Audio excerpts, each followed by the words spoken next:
ESPN Chiefs insider.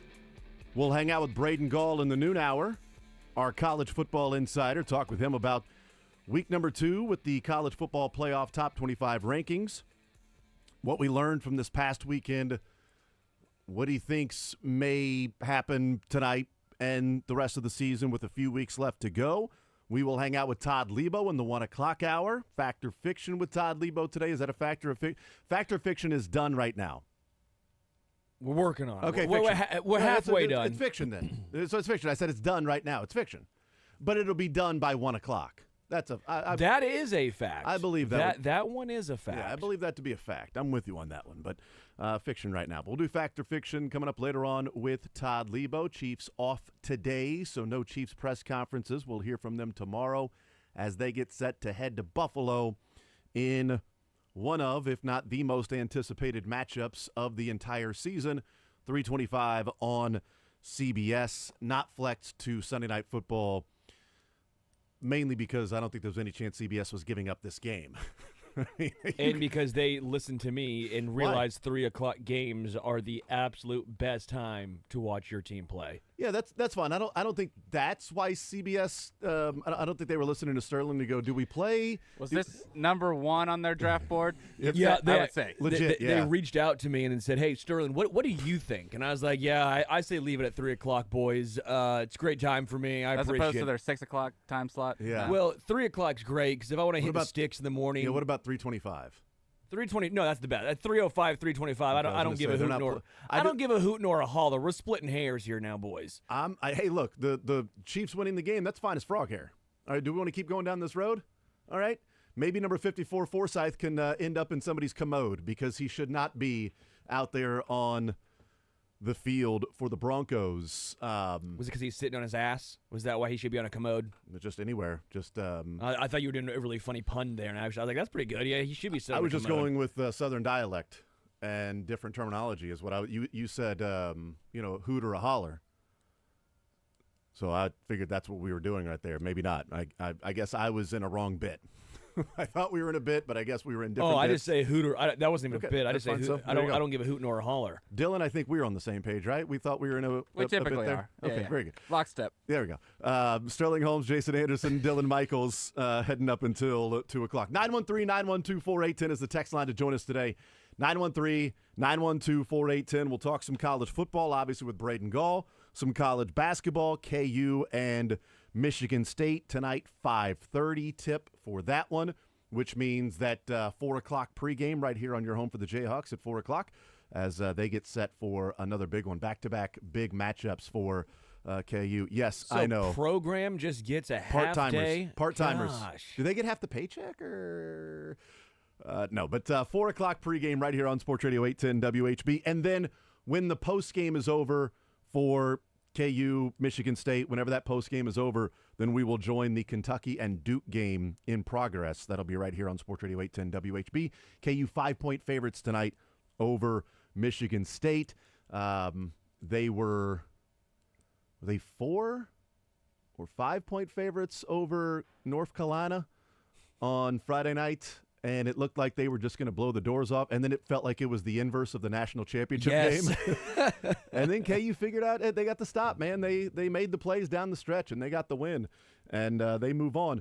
And the crazy thing, and it's the good and the bad, the pro and the con of college basketball, is in college football you leave that game and you go, well, they better not lose another one the rest of the way.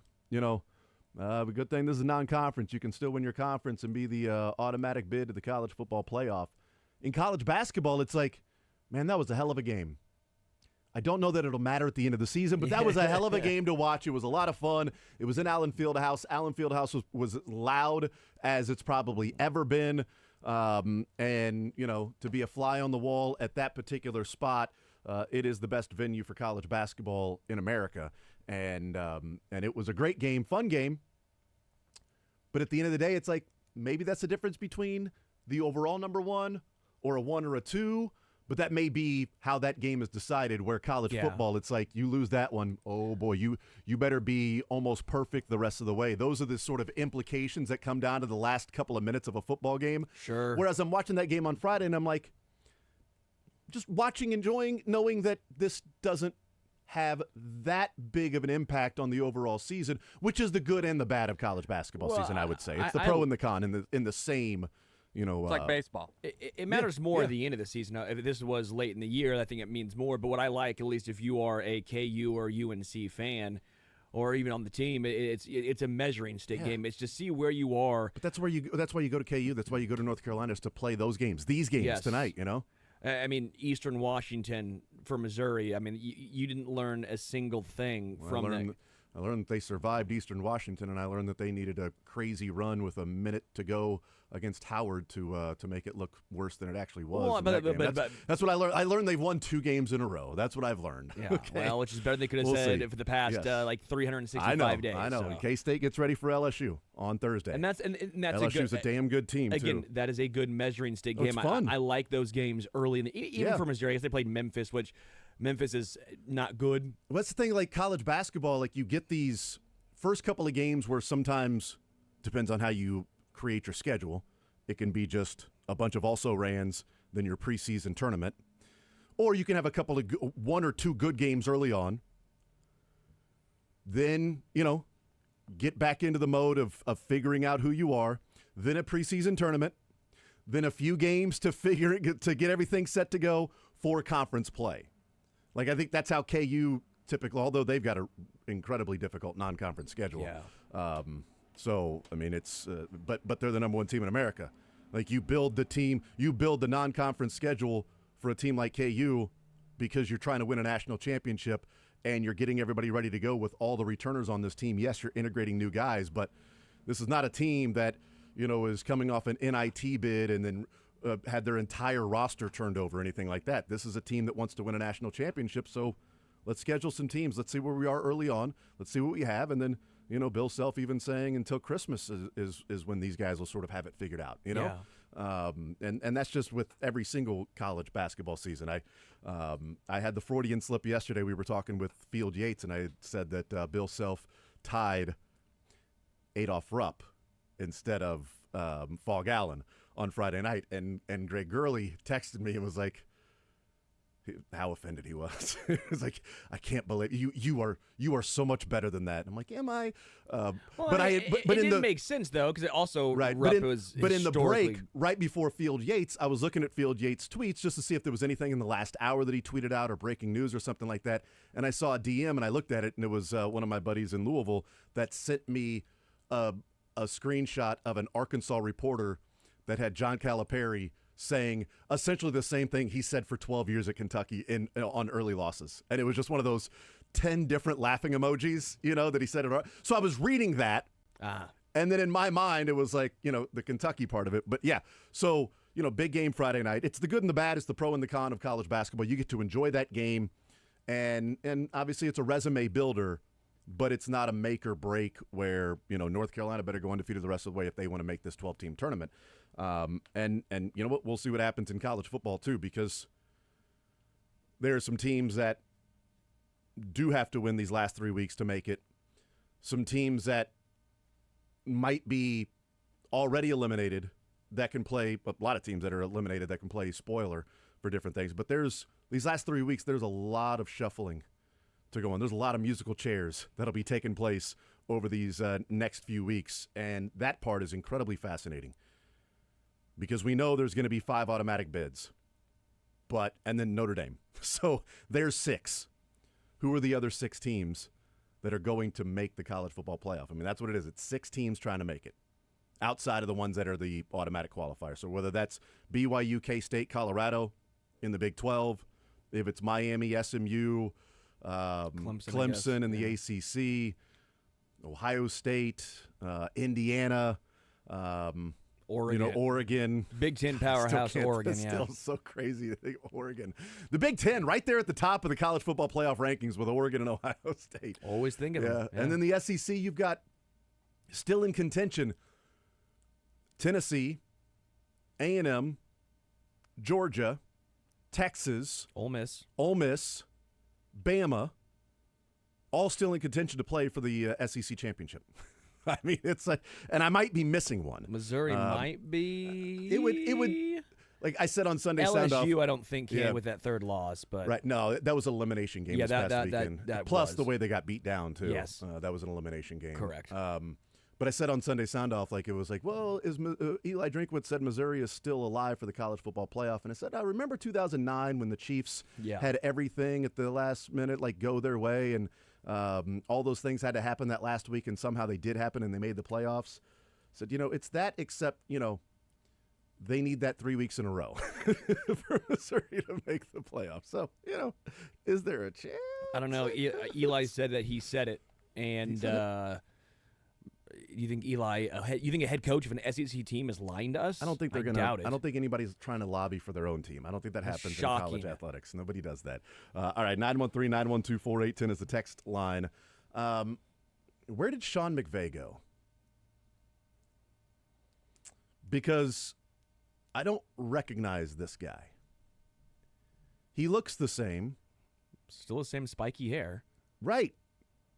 But they won the Super Bowl by Sean McVay being aggressive and in-game decisions, and one of the highest added win probability on decision-making by a coach that year was Sean McVay. And he has not been that this year at all. Now, maybe some injuries have affected it early on. But last night, they're down 10-0. And I understand the thought process. They said last night at that point, they'd had a few drives. They'd had an interception. They didn't have some things go their way. They needed points. They were down 10-0, 4th and 4 in the second quarter at the Miami 10-yard line. So you could still get a first down without scoring. 4th and 4 at the Miami 10-yard line, so you had 20 yards to work with. It wasn't 4th and goal, where it's like now it's a little more, Concise. Concise, yeah. Thank you. You've got Cooper Kupp and Puka Nacua. You've got Kyron Williams. You've got some players that can make some plays, and he kicked a field goal, and they're down 10-3. I don't know that the Sean McVay of old would have done that. Like, I think it would have been, bleep this, let's go. We need points, but our defense is playing pretty well. I mean, there's been a couple of, like, the drive from Miami, but they've got 10 points so far. Like, our defense is playing pretty well. Let's go and go for the touchdown here. We drove all the way down here, all right? It's not like this, we got the ball at the, 16-yard line, and 3 plays we picked up 6 yards, and we're at the 10. No, they drove all the way down the field, got to the 10-yard line, kicked a field goal. And then late in the game, it's 4th and goal at the Miami 4, and they're down 11 with 5.5 to play. You're at the Miami 4. And he kicks a field goal to go down 8. Again, I understand the thought process of, well, you need a field goal anyway. Yeah. And you should have enough time to get the ball back down by 8 if you kick the field goal. If you don't get the field goal, now you still need 2 scores. Okay, whatever. Miami goes and gets a field goal. You're down by 11 again. With 42 seconds left, they've got 3rd and 10 at the Miami 12. Yeah. And he kicks a field goal. Like, you still need the touchdown. What's more likely to happen after you get the onside kick with, 39, 38 seconds left? You then driving the rest of the way to get a touchdown or getting a field goal? You had 2 downs. It wasn't 3rd and goal. It was 3rd and 10 at the Miami 12-yard line. I couldn't believe he was kicking the field goal there. Yeah. I'm like, where did Sean McVay go? The last one, especially when you had a down to work with. If it was 4th down, I kind of understand that because okay. Yeah, at that point, yeah, you need both, the and game it's is 4th over. down. Yeah, the game is definitely over at that point if you don't get it. But on 3rd down, I was a little surprised. You're right, the one, because I'm thinking Miami is probably going to again now hold him to a field goal. Yeah. Or they can't score any points. Yeah, and right. if you get You're a down field goal, 8. now you're down 11 again. That one was a little perplexing to me. Yeah, I don't know what's going on with Sean McVay. It's weird, man. It's weird. I don't know how much of the offensive line is playing an issue where they don't trust the offensive line at all. They're like, you know what? We don't trust it. We think under pressure it's just going to crumble. Let's try and salvage something out of this. The defense played pretty good. They were defensible when he was talking about it after the game as to the decisions that he made. They were defensible decisions. I get it, but that's not how they won the Super Bowl. No. And in a huge matchup like that, as an offensive-driven team too. Yes, You have Nacua, you have Cooper Kupp. You have Kyron Williams. Matt Stafford is still a really good thrower of the football. Yeah. I know that his legs maybe limits you a little bit more than some other teams. What they can do in these, Mahomes can pick up that 4th and 4 with his legs. Lamar, Josh, but I'm with you. Yeah. I'm surprised by the conservative nature of Sean McVay. It seems like going back to the 2021 Super Bowl when the Rams beat the Bengals, is it two ships passing in the night with Andy Reid and Sean McVay? Like, it was like, man, why can't Andy Reid be, like, aggressive like these coaches? You know, you've got Patrick Mahomes. You've got these guys. Be aggressive. Go for it more often on 4th down. And I don't think Andy Reid goes for it enough on 4th down. And he is still the coach that kicked the field goal from, 4th and goal at the 1 against the Bengals, okay? So he is still that guy that did that on that day. Now, they won the game. I'm not a results-oriented guy that, well, you want it, therefore it's the right decision. The next time he's in that situation, I would like him to go for it.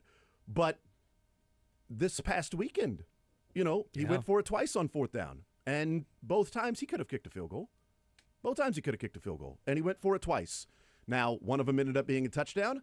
One of them ended up being a field goal anyway. And then he made the decision late in the game to kick the field goal, which I totally agreed with. But maybe it's anecdotal, but I feel like Andy Reid is much more aggressive on 4th downs recently and is closer to what a lot of people have been asking Andy Reid to be for a while. He's closer to that, where I don't know what I'm watching with Sean McVay, but that's it's interesting. So I don't know how to find that 4th down aggressiveness. If there's going to be like a statistic, because I feel like that would be a really good indicator. Yeah. I mean, but I know in 2021, like Sean McVay was 1st or 2nd in win probability added by coaching decisions. Probably working backward from 4th down conversion rate, maybe just the attempts. Yeah, but that doesn't take everything. Yeah, it's true. Like you almost need like the surrender meter or whatever it is. Right. But you need to extrapolate that for every single. Because last night the Rams didn't attempt a 4th down, but there were only 2 of them that you were like, all right, should they go for it here or not? Like most of their 4th downs were like 4th and 12. Yeah, 4th they were and going 15. backwards a few times. Yes, they were getting sacked, and that's to your point about the offensive line and if there's trust there with what's going on with that. But yeah, it was just interesting watching that last night. I wasn't rooting either way. Like I was just watching for a fun game. It wasn't the game I thought it was going to be. I thought the over was going to hit. I didn't put money on the over, but I thought the over was going to hit. After the first drive of the Dolphins score, I go, okay, this is going to be a high-flying affair. I really thought it was going to be a higher-scoring game, but it. And I was also an idiot. I put money on the Dolphins, and I go, well, because it's a parlay. I go, if the Dolphins win, the over's going to hit. Yeah, that's a good point. So maybe you should split it. Not a bad way of viewing it, right? I mean, honestly. Yeah, that was. I thought the over was going to hit as well, but it didn't turn out to be that as entertaining of a game as we were all hoping. But I think it's interesting sort of to study the rest of the way as Andy Reid in this offense that they went for it a couple times on 4th down. They've gone for it. It feels like more times on 4th down, and we've wondered, is that the Kareem Hunt factor, that he has way more faith in Kareem Hunt to find that sliver to pick up the 1 or a half yard, whatever it might be, to get that 4th down conversion, even if it might be at midfield, where otherwise he might have punted because he's not quarterback sneaking it. We know that. All right, 913-912-4810. I do want to talk a little bit about the Chiefs, their offense, and there's a couple of numbers that seem like they're incongruent to a degree of why one seems as successful and the other one seems like it is really lacking. I'll explain what that is, and then we'll get into 3rd down conversions and what they did against the Broncos.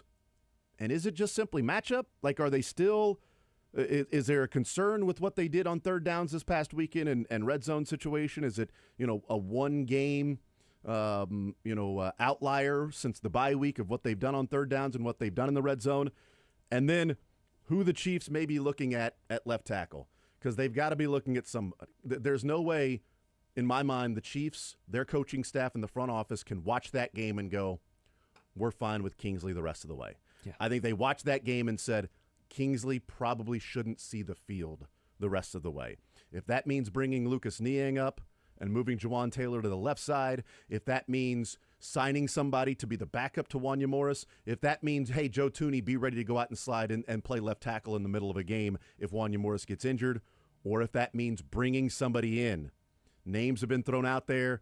I've found a couple of more names that I think would be intriguing to bring in. Compiled a list. Yes, a huge list of 4 names. I came up with a list of 4. Kind of Panthers like left tackle and J.C. Horn getting a massive fight at practice this week, and Be great. if it just get kicked off the team. Both of them.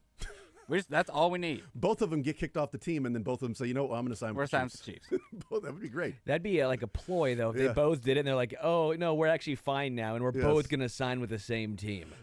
Also, last one as we take a break, Shane Waldron has been fired in Chicago as the offensive coordinator. So that means Caleb Williams in year 2 would already have had 2 offensive coordinators by the time his second year in the NFL. We talk about situations and where you go and changing things up and verbiage and getting used to one system and then having to figure out another system. Yes, the interim is going to be running the same offensive system. Yeah. Are they going to hire somebody this offseason that's going to be the same offensive system that Shane Waldron ran? Or are they going to bring somebody in that has their own system that they believe is the best? And this also highlights and sort of emphasizes they brought in for an interview and then hired Shane Waldron. They brought in Liam Cohen, who wanted the job with Caleb Williams as a rookie. He's now the Bucs OC, and he put Spags on a spin cycle, it felt like, on Monday night with Baker Mayfield and the Tampa Bay Buccaneers. The Bears had Liam Cohen in their facilities interviewing for the OC job to work with Caleb Williams. And they said, thanks, but no thanks. We're going with Shane Waldron, who they have fired in Week 11. Also drafted a receiver when you already signed a receiver in the offseason as well with your other first-round pick. But think about that decision, like that one specific decision. Oh, no, that's one of many, yeah. You bring in a guy who might be a head coach next year. Like Buccaneers fans want Todd Bowles to be fired so they can hire Liam Cohen to be their head coach right now. That's how good he's been as an OC. And again, not many times does Spagnuolo look like he's on the back foot. Not many times does he look like he's on his heels.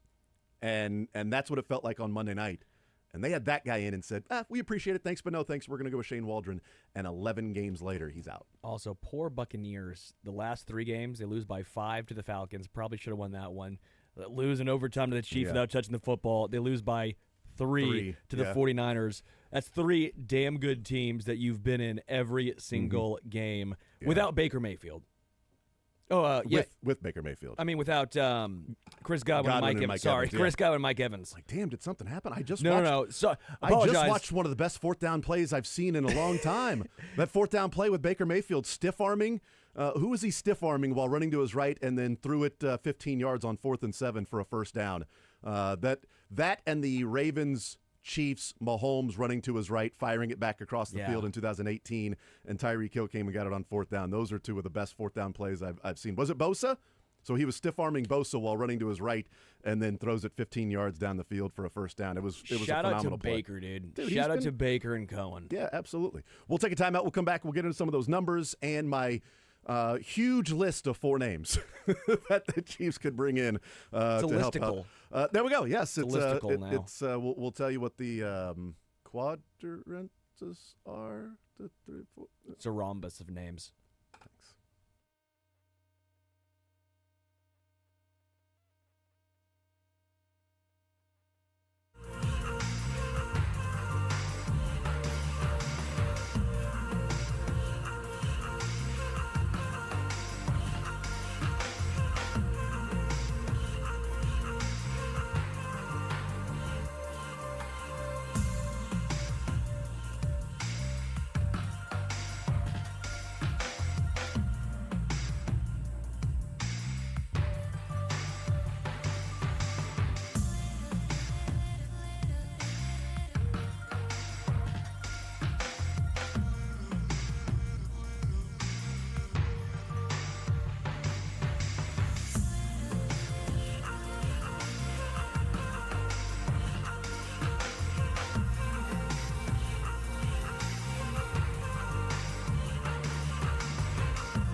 All right, we'll continue right here on Sports Radio 810 WHB. Jason Anderson with you, Sterling Holmes, Dylan Michaels, heading up until 2 o'clock.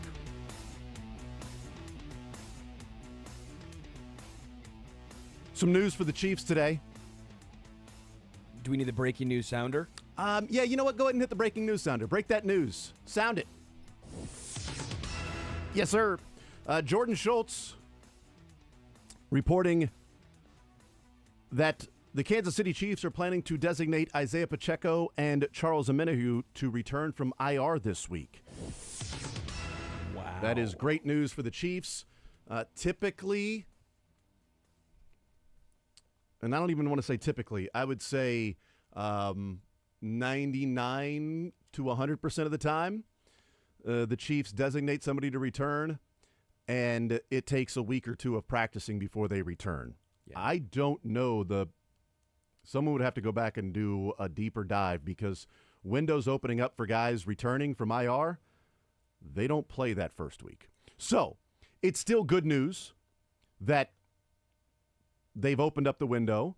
So maybe the Panthers or maybe at home against the it's kind of like Matt Raiders. Milano situation with the Bills. Like they just also designated him, but he Matt ain't Milano, playing but this he ain't week. playing this weekend. And they designate him to return this week. He practices. They've got the bye week next week and probably returns after the bye, which is also something to keep an eye on with Dalton Kincaid to see what the practice status is for tomorrow for him. And certainly Thursday and Friday is going to be more important to see if he's going to play and if the Bills will be more conservative with him because they have the bye week next week. But the Chiefs don't have a bye week until hopefully week 19.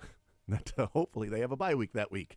We'll see if that's the case. But the Chiefs may be heading to Carolina with Pacheco and Omenihu traveling with the team in uniform to take on the Panthers.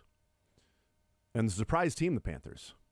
Because I think one of us had the Panthers finishing ahead of the Saints in the NFC South. I can't remember who it was. Was that you? I can't remember who. I'd have to go back and Saints check. had a huge win though over the Falcons. I'd have to go back and look. I don't know who it was that had the surprise team being the Panthers and a sneaky Coach of the Year candidate being Dave Canales. I'm not sure who it was. I think it was me, but I don't know. I'd have to go back and check. That's a brutal take. What's that? Your Panthers take was brutal. I know. It's not looking bad now. Right, it was brutal. They're finishing ahead of the Saints in the NFC South. NFC South being Falcons, Bucks, Panthers, Saints. Man. My Cardinals one's pretty tasty. That's pretty fun. Good for you. Good for you. We weren't talking about the Cardinals, though. We were talking about the Panthers. Panthers are buns, dude. They're not going to win.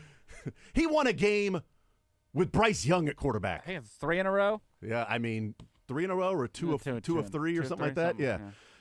So heading to Carolina next week, the Chiefs may have Isaiah Pacheco and Charles Omenihu playing, but they have opened up the window, designated Isaiah Pacheco and Charles Omenihu to return from IR this week. That is great news. The Chiefs need a left tackle. We know that. I put together a list of 4 players. It went a very, very deep dive. Very deep dive on left tackles out there that are available right now. All the way to 4. And it's in no particular order, although I'll just put the names out there and then I think I'll rank them because I haven't ranked them yet, but I'll just go off the initial instinct. So the names on the list. Clearly Donovan Smith is the guy people are talking about. But I actually view Donovan Smith as just a name placeholder for somebody saying they should go sign somebody. Like, it's like, oh, they should go bring back Donovan Smith. Is just essentially saying Kingsley ain't it for this year. So go get somebody that the Chiefs feel like could be it if Wanya Morris is injured.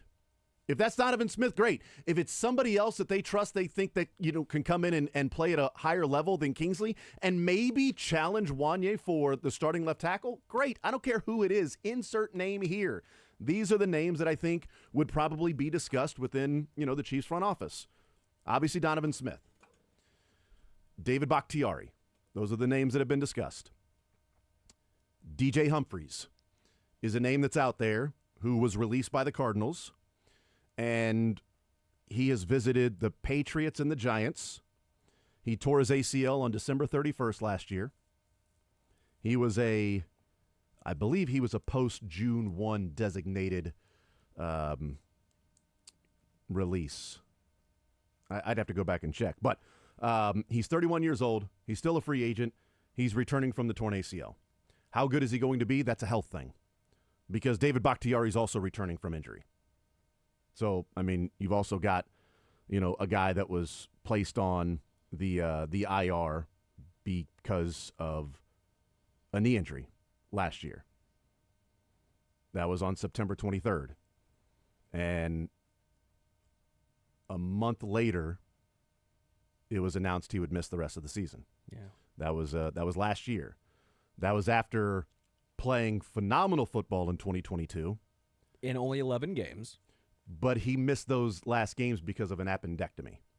That was an emergency appendicitis. That wasn't a knee or a back or a, something like that. I think that's a little more digestible of here's some issues that are going on with this guy. Now, he missed the previous year as well. Yes. Okay, so that's kind of my point is yes, he's played 13 games in the past 3 years. Yep. So he's had the knee injury. He had the appendicitis. He missed pretty much all of last year. He played phenomenal football in 2022. And he's a free agent. DJ Humphries is a free agent, played for the Arizona Cardinals, has made a Pro Bowl. He visited the Patriots, visited the Giants. And then another name that I think should be out there is Charles Leno Jr. He's 33 years old. He was a post-June cap casualty in Washington. They saved about $8 million on him. Now, he had hip surgery. He missed the last 3 games of the season. He was injured the last 2 games that he played and was trying to play through it. Yeah. And then they shut him down for the season because they weren't going anywhere. Sure. And then he decided to have hip surgery right after the season was over. He's been a consistent top half left tackle in the NFL. And last year, even including the games where he was playing through the hip injury, pass blocking grade, he was 19th out of 89 left tackles tackles. Yeah. He was 16th out of left tackles. He was 27th overall, according to Pro Football Focus. For comparison's sake, Donovan Smith was 63rd in pass blocking and 67th out of 89 overall. This guy was 19th. But again, with Bakhtiari and Charles Leno Jr. and DJ Humphries too, it's all about health. Yeah. If they think Charles Leno Jr. is healthy from the hip surgery, then hell yeah. Because you know who his offensive coordinator was last year? Eric Bieniemy in Washington. So if you're wondering if there's a connection or if there's familiarity with the offensive system, well, he played for Eric Bieniemy last year in Washington before they cut him this year. DJ Humphries, we'll see. He's already been to 2 different teams that need help, and neither of them signed him. That would be concerning. Yeah. So the way that I would rank him, now that I'm just looking at it, it all depends on health. I would go Bakhtiari, Leno Jr., Donovan Smith, DJ Humphries. We are lockstep. Okay. I think David Bakhtiari is the... Because we're assuming health. If we're assuming health, he's the best player. Yes, if you're assuming absolutely. health... And he was still... Every game he's played the last 3 years, 13 of them, he's played at a high level. Yeah. It's a matter of getting on the field. And I don't know if that's what you want. Because can you risk having that sort of situation where Wanye's already had a couple of knee injuries, or at least when I say injuries... things that he's gotten banged up where it's kept him out of plays in a game. Yeah. Do you want another guy who's maybe undependable? I think Donovan Smith might be the most dependable of the 4 names, right? Could be, although he got injured last year, too. He did, too. I mean, it's just... So all of them have injury I mean, they're all 30-plus years old, I mean, Leno's 33. DJ Humphries is 31. I mean, there's other players out, like Dwayne Brown is available, but I think he's 40 years old. Yeah. You're not bringing in guys like that. Like, these are the 4 names you brought up. If I think the Jets didn't want him, then we don't want him. Right. Yeah, exactly. The old folks home. Yeah. Right. And like the Giants and the Patriots brought in DJ Humphries for a workout and then didn't sign him. Yeah. So like that would be why he would be down near now maybe a few weeks later that knee looks better and he comes in and they work him out. But the first person I would call if I was the Chiefs to work out is not Donovan Smith, it would be Bakhtiari. We tweeted at Holmes. What was that the other day? I don't even care about the connection there with the Colorado-Texas Tech thing to where, hey, if Texas Tech comes back and win, I'll come and block for you. I would have called him after that tweet, regardless of the game even started yet. Yeah, but if I'm Brett Veach and I'm the front office, because I'd have to bring in Leno and Humphreys anyway to work them out to see what Charles Leno's hip looks like after surgery and what DJ Humphreys' knee looks like, and he's been to a couple of teams already and visited him. I know what Donovan Smith is. So I don't need to bring him in unless I can bring him in to work out, but it's ultimately he's not signed because of an injury. He's not signed because teams didn't sign him. Yeah. DJ Humphreys didn't sign because he tore his ACL at the end of last season, and you're not going to sign him to your active squad if you don't even know that he's going to be available to play. Charles Leno had hip surgery. So those are different. Bakhtiari, had the knee that cost him last year, and he's been off and injured. So are you going to give him a contract that's an immediate active roster spot? Or are one of these guys going to be okay with signing a practice squad deal for a couple of weeks and then earning your way on the active 53-man roster? That would be the question I would have, because even if you work him out and you say, okay, these guys he's good to go, can I put him on my active roster immediately? If the guy hasn't, I know Kareem Hunt was doing that, but am I going to put this guy on my active roster that if Wanya Morris goes down, this guy hasn't had training camp or practices to go and block for some of them, yeah. To go and block for Patrick Mahomes if Wanya Morris goes down. Okay, is Kingsley a guy that you can rely on? No. Are these guys going to be better than Kingsley? I don't know, but I also don't know that I would be so desperate to say, well, I'll just give you an active roster contract. Well, no, the one guy I think you have concerns with would probably be David Bakhtiari, who's made a lot of money in his NFL career. I don't know if a practice squad contract is moving the needle for that guy. I am in total agreement. I think Donovan Smith and Bakhtiari might be the guys that go, I'm not sure that I want to take a practice squad contract. Yeah. Bakhtiari especially because he signed the $100 million deal. Yeah, he's sitting there like I don't need to come back. But if it's we're signing you to a practice squad deal so you can ramp up.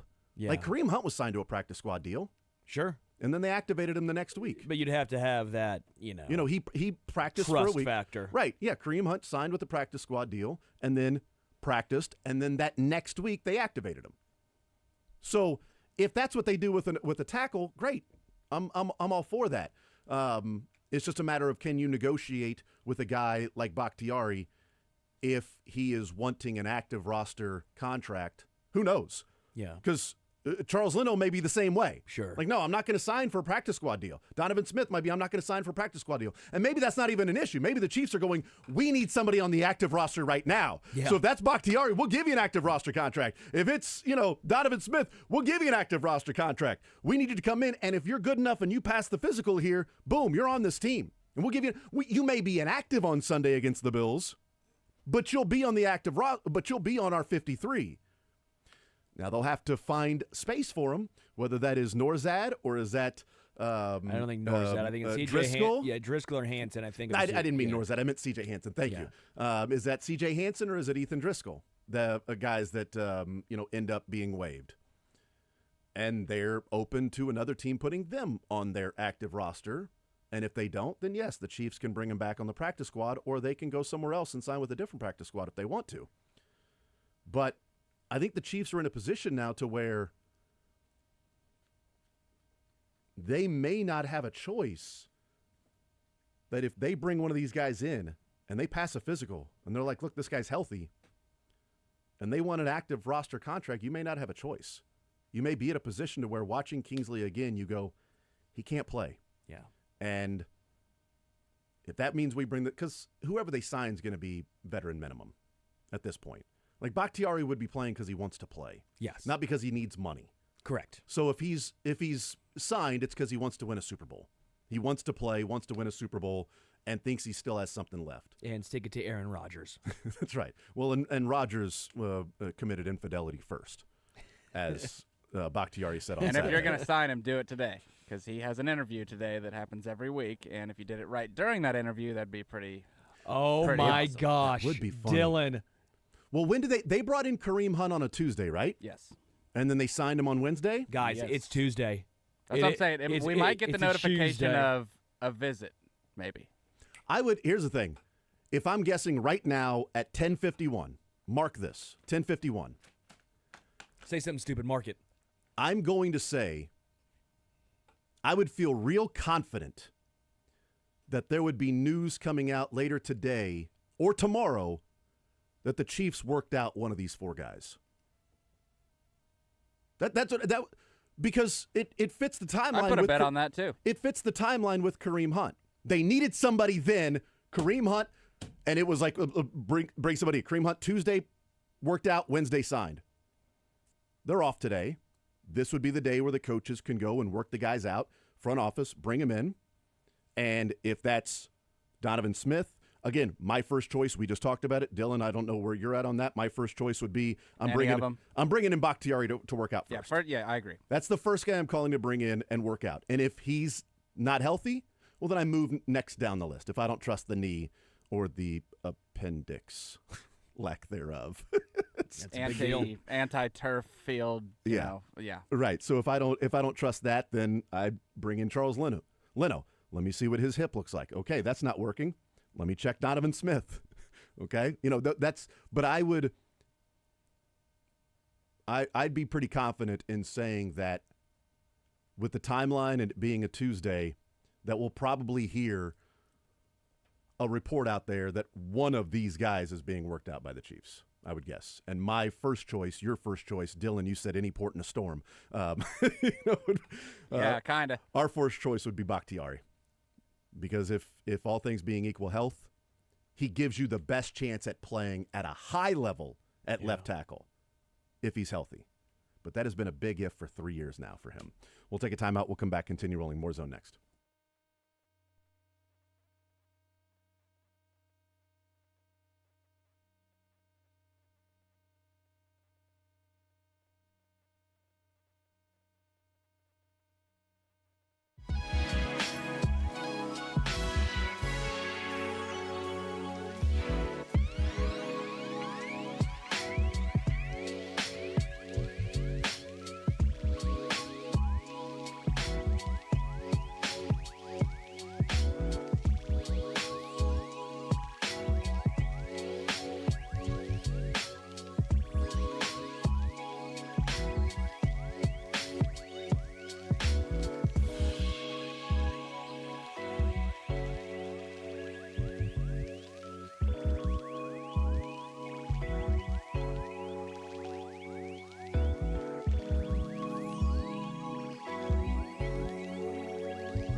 We'll talk with Adam Teicher.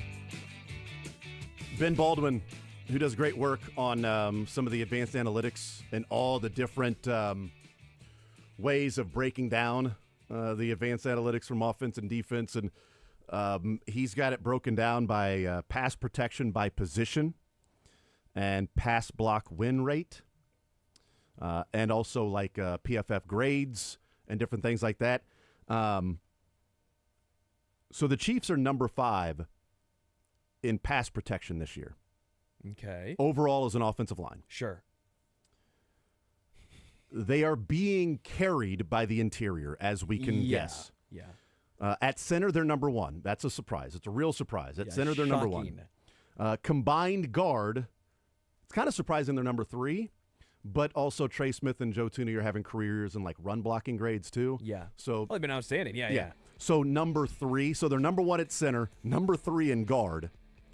They're 24th at tackle, pass protection. That includes Juwan Taylor, who's had a better year this year, but also includes the pass reps with Kingsley and the pass reps with Wanya, the good and the bad of Wanya. Take them both, and there you have The facts of this. Life, the boys to men, Wanya Morris is what you have. But they're number 1 in center, number 3 in guard play, number 5 overall, because the tackle spot is number 24. And that's how good, really, the guard and center has been, is because they're number 5 overall with 2 of their 5 positions dragging them down to bottom third. Like an anchor. They're so staying afloat. Right. Keep hauling water, boys. Yeah. We'll talk with Adam Teicher about this, some other things with the Chiefs, what we saw from the Denver Broncos, and get set for the Buffalo Bills coming up next.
Maitland Michaels heading up until 2 o'clock.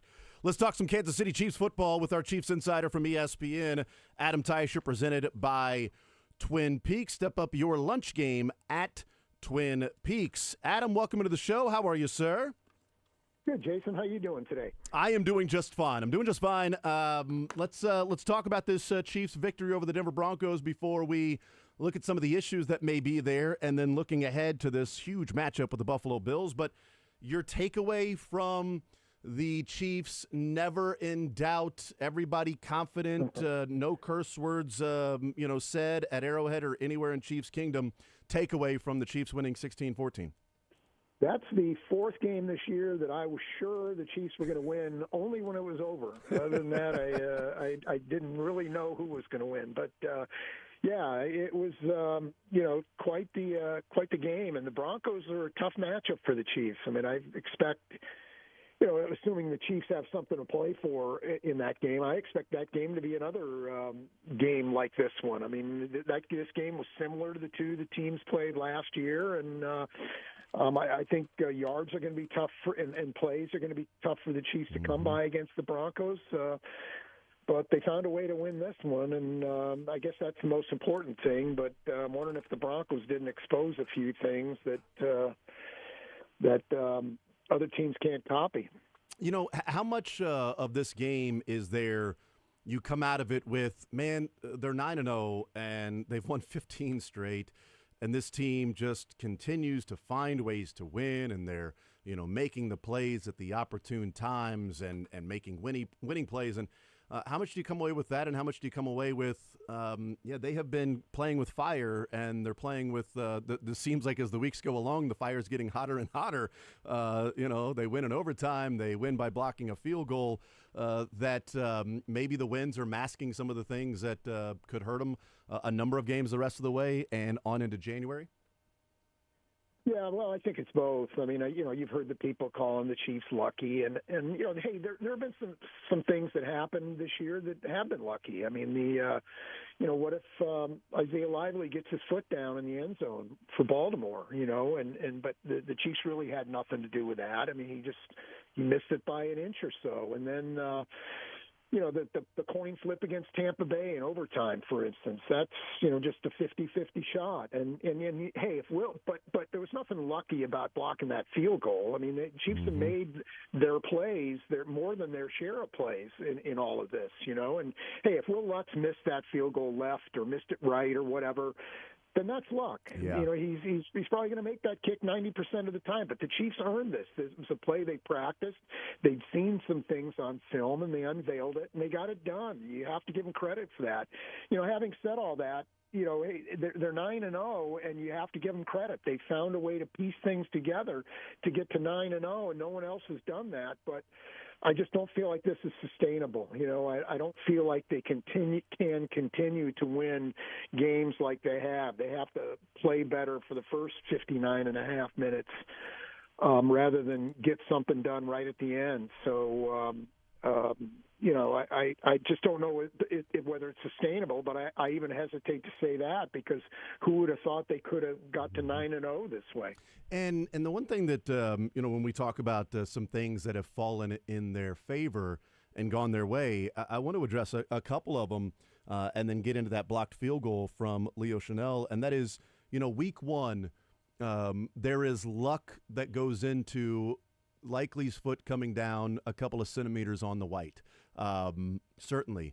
But I do think there's an element of the Ravens had an open receiver the previous play, and Lamar just missed him. I mean, that's executing and not doing, coming through in that moment where we might be talking about, the Ravens winning and not even be talking about Likely, just simply talking about Lamar Jackson hitting a wide open receiver. And then for whatever reason, Isaiah Likely was open in the end zone, but as Lamar was holding the ball, he kept fading back towards the back of the end zone. He kept taking a half a step and a half a step and a half a step. If he just stands there, like nobody's close to him, and he catches it and it's a touchdown. But he kept fading back for some reason. Like those things, yeah, there is some luck that goes along with it. but they didn't make that play. And then, go for two, not go for two with the Tampa Bay Buccaneers. Jamar Chase lost his head against the Chiefs, and it cost him 3 points probably in that game, where the field goal from Harrison Butker doesn't matter as the ball is flying in the air, because that's not to win the game. That's just to lose closer. They wouldn't be kicking a field goal there. And then, of course, this blocked field goal. You know what? Even going back to Atlanta, Adam, that play they ran on 4th and 1, you remember this. Nick Bolton was talking about they ran that 2-point conversion or touchdown earlier in the game, that same exact play, and Bolton said he read it wrong and went the wrong way, and he was late getting there. He saw him set up, knew they were doing that, and then called the play appropriately, and then everybody read it and knew it was coming, and that's why they were able to blow that up. Also, Leo Chanel put the offensive lineman on a blocking sled and just pushed him straight back. So I think there's an element, luck comes into it, but you don't luck your way to 9-0, right? You can't just keep getting lucky every time at the end. I think there's an element of creating your own luck where the Ravens didn't, the Bucks didn't, and the Chiefs did in making some adjustments and obviously seeing a weakness on that offensive line for the Denver Broncos on the kick block. Yeah, and I don't. I think there are some things that if the Chiefs had done a little bit differently, and Mahomes pointed out a couple of the passes he missed that could have been touchdowns. If they make one or both those plays, we're not having this discussion today. So I think there's there are things they can relatively easily clean up that would kind of make these discussions moot. But the fact is, they're going down to the end in all these games, and no one wins them all like this, unless maybe the Chiefs will be the first team ever to do that. But 4 out of 9 on the last play. Are you kidding me? I mean, that's just unheard of. And then you go back to the Super Bowl last year. It's 5 of the last 10. So it's just crazy stuff. But I just don't feel like you can continue on this way. Yeah, I said yesterday that they won't continue on this way because one of two things are going to happen. Either they'll lose a couple of these games or they're going to win by a wider margin. So that's my going out on a limb prediction, Adam. That's my you know what? Those might be famous last words or freezing cold take. They just can't keep winning this way, 9 weeks later. So, I feel like we've probably said that a number of times this year already. I gave up thinking they were going to win, by 3 touchdowns a long time ago. If we see that, it's going to come as a surprise to me. Yeah, visiting with Adam Teicher. Let's get into the blocked field goal by Leo Chanel, and I think that's where we sort of get into the luck or creating your own luck. I'm of two minds on this. One, first and foremost, Leo Chanel is a stud, and they call him Leonidas or John Cena because he's incredibly strong, and he had the block on the extra point, he and Mike Dana, in the Super Bowl. And credit the Chiefs and their coaches and Leo Chanel for noticing a weakness on the Denver Broncos kick protection unit. That number 54, Forsyth, keeps falling backwards. The adage on kick protection is die a slow death. Well, if you're going to fall backwards on your butt, you probably need to make sure those guys get tripped up and they don't just go through you. And Leo Chanel rushed 3 different ways against that particular guy in the game. He went on his right shoulder and cut inside, and even when he did that, Forsyth fell backwards on his back. The field goal before half, he went to his left shoulder, Forsyth's left shoulder, tried to go around him, and Forsyth still ended up on his back. So Leo Chanel telling Mike Pennell before the kick that I'm going to block this, he's probably looking at it and going, I'm just going to go straight through him. I tried to go around him 2 different times, and this guy fell backwards both times. The quickest point from A to B is a straight line. I'm going to go through him, get my feet, and launch. And so I think Leo Chanel, first and foremost, credit with understanding that, seeing it, reading it, and he said as the game went along, you sort of have a feel for what's happening. But also, coaching matters, and I'm not sure what the Broncos are doing with keeping this guy who now 8 of the last 10 times, 8 of the last 9 times where somebody has actually rushed against him, because the first extra point, the Chiefs did not rush anybody against him. So 8 of the last 9 times that this guy has gone up with somebody ahead of him and hit him, he's fallen backwards. Coaching matters, and I'm not sure what the Broncos were doing.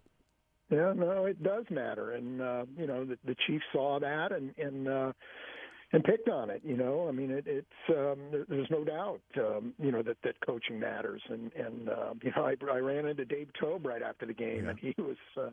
He was talking a little bit about it as well. Just they thought they could probably get one, and there's probably been hundreds of times over his career where they thought they could get one and didn't. But those don't matter right now. Yeah. This is the one that matters, and I just have a feeling this is going to be a big game when all is said and done. If the Chiefs lose in Buffalo on Sunday, all of a sudden they'd be tied with the Bills for number one seed, and the Bills would have the tiebreaker for now at least.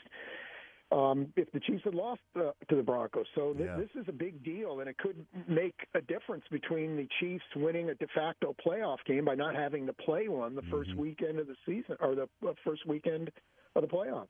And also the Broncos would be 2 games up on the 7th spot in the playoffs. They'd be 6-4, and the next closest team is 4-6. Instead, they've got a 1-game lead on those particular teams, and they still play the Bengals, later on this year. So that might actually end up costing the Broncos a chance to go to the playoffs. And I just, I got in a conversation on Twitter with somebody who was results-oriented viewing it and saying, well, that's all about Leo Chenal because it doesn't matter the guy kept falling backwards because they hadn't had a blocked kick this year. And I'm like, well, that clearly was an issue. And because they didn't have a blocked kick doesn't mean you can't then adjust before it happens, and it cost them a game. To me, like, Kingsley Suamataia had 38 pass blocking reps. But, Adam, he was only credited with giving up 1 sack, so I guess he was fine, right? It was only 1 sack he got credited for. He must be fine if he had 37 times he didn't give up a sack. Why are we focusing on the times where he was not good? Yeah, he had a hell of a game, right? Yes, exactly. It's only one sack. 1 sack and 38 snaps. Come on. Yeah, that was.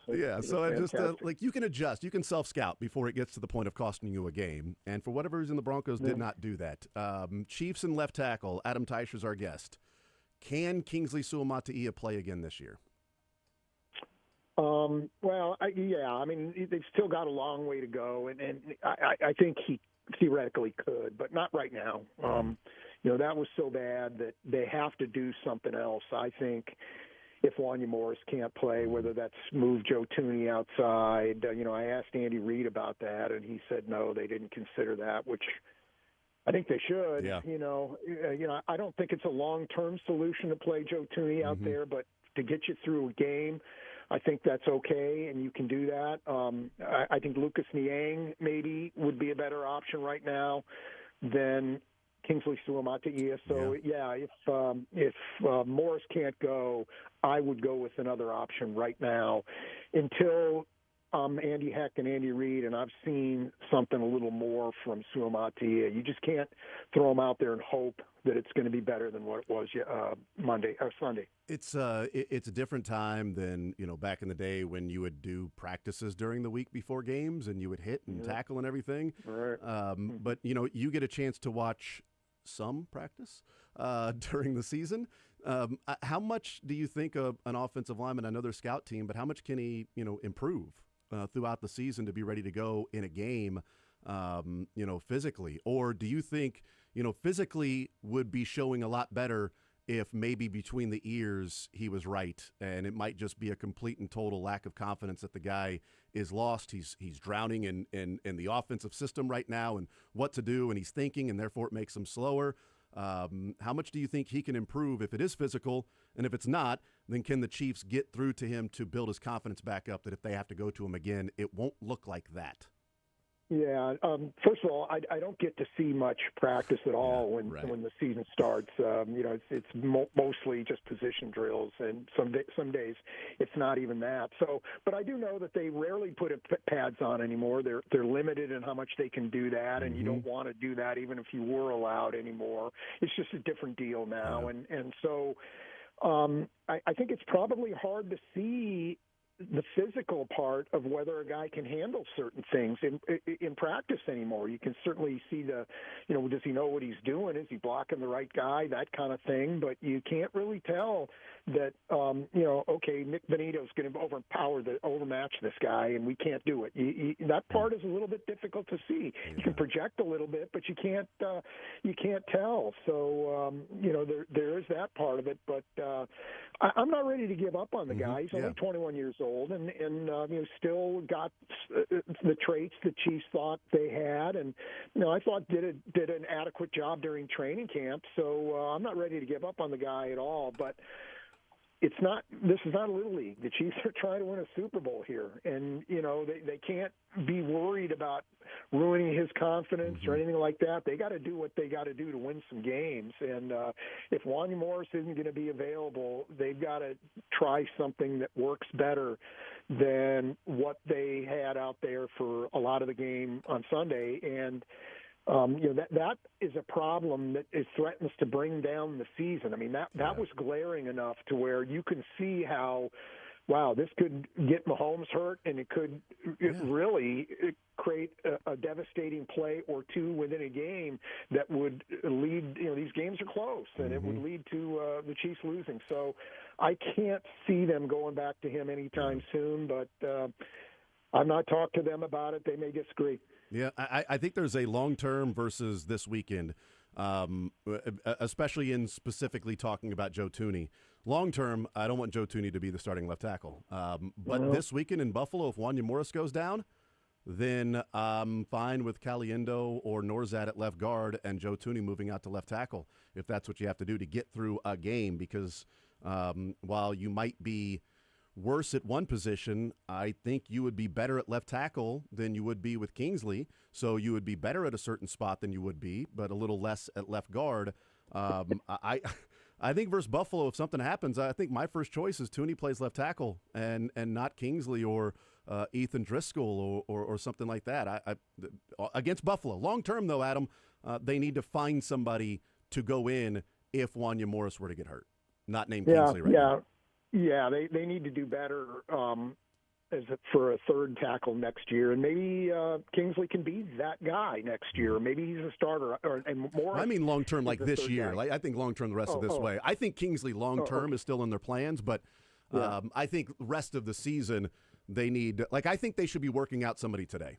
Like I think I think Brett Veach should be on the phone with multiple people. Bring in Bakhtiari, bring in Charles Leno Jr. Have Donovan Smith ready to go. I would work those guys out, and if they're healthy, I'm signing one of them today. Like if Bakhtiari's healthy, I'm bringing him in right now. Yeah, well, that is not a bad idea. I mean, I can't believe that Andy Reid and Andy Heck and Brett Veach were looking at that video from Sunday and saying, "This is we can win this way." I find that hard to believe. I mean, there was the one play, I believe it was the play where Benito got in the backfield really quickly and kind of spun Mahomes around. Mahomes was able to still throw the ball away, so it wasn't a sack. I believe that was the play, but. Wanya Morris, Kingsley Suamataia just sort of looked at Nick Benito and he just let him run right by him. And I'm like, what was he thinking here? Like, did he not know that guy was his assignment? I mean, it was just like one of the strangest plays I've seen. Yeah, and there was another one where Peyton Hendershot was lined up on the outside of Kingsley and Benito was in a wide 9. And Benito went around both of them, not being touched. It was like, okay, somebody's got to get a hand on him. So obviously we know speed is going to hurt Kingsley if he's in there because Benito is pretty quick. And there aren't many fronts and defenses that the Broncos present, which is something I want to get into here in just a little bit. But I think there's something that I would be shocked, floored, taken aback if the Chiefs are not talking to somebody right now. Because if you're going to bring them in, it means that you believe in their health. I mean, when Pacheco went down, they brought in Kareem Hunt a couple days later, worked him out, signed him. He was on the practice squad for a week. He was then the starting running back moving forward. And I'm not saying they bring somebody in to be the starting left tackle, but the timeline works for a workout today. Sign him. Maybe you sign him to an active roster knowing that he's going to be inactive on Sunday, or sign him to a practice squad deal like Kareem Hunt. And then next week you activate him, and that's your guy moving forward. if something were to happen and Kingsley remains on the roster because you're not going to put him through waivers. He remains on the roster and, is just inactive a number of days, or they figure something out. I don't know. I think that's, if I had to guess, that would be my guess, that's the strategy going on behind the scenes right now. Yeah, and I'm even okay with Lucas Niang. He's on the practice squad. They can elevate him. Maybe that's for this the weekend. game on Sunday in Buffalo. Right. Yeah, so I'm good with that. I'm even okay with that. But they can't go into the game with that as a plan B. Plan B has to be either Niang or Tooney or a new guy or something. But it can't. I don't feel like it can be Suamataia. Visiting with Adam Teicher from ESPN, presented by Twin Peaks.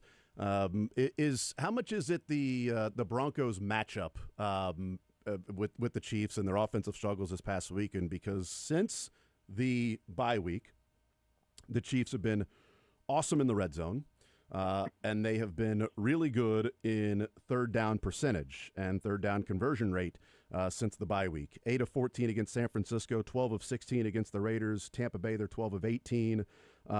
So, pretty good since the bye week. So before Denver, they were 32 of their last 48 on third down. And then at Denver, they were 7 of 16. It wasn't terrible. It was pretty rough in the red zone. Yeah. Is it a matchup issue then for the Chiefs and Vance Joseph? Because I want to give you a couple of other numbers just for the full context here, and I want to throw in the Bengals too. That last year against the Denver Broncos, 3 of the lowest 4 third down conversion games were Denver, and Cincinnati. And this year, the Chiefs were 1 of 8 on third down against Cincinnati. And their third lowest conversion rate was Denver on Sunday. Is it just one of those to where the Chiefs and Vance Joseph and Lou Anarumo, damn it, that is a code that they continue to try to crack? Yeah, I think it is. And that game, at least offensively for the Chiefs, looked remarkably similar to the 2 games against the Broncos last year. They had to kick a bunch of field goals. And, last year against the Broncos in 2 games, the Chiefs scored 1 touchdown, total of 1 touchdown, not 1 in each game.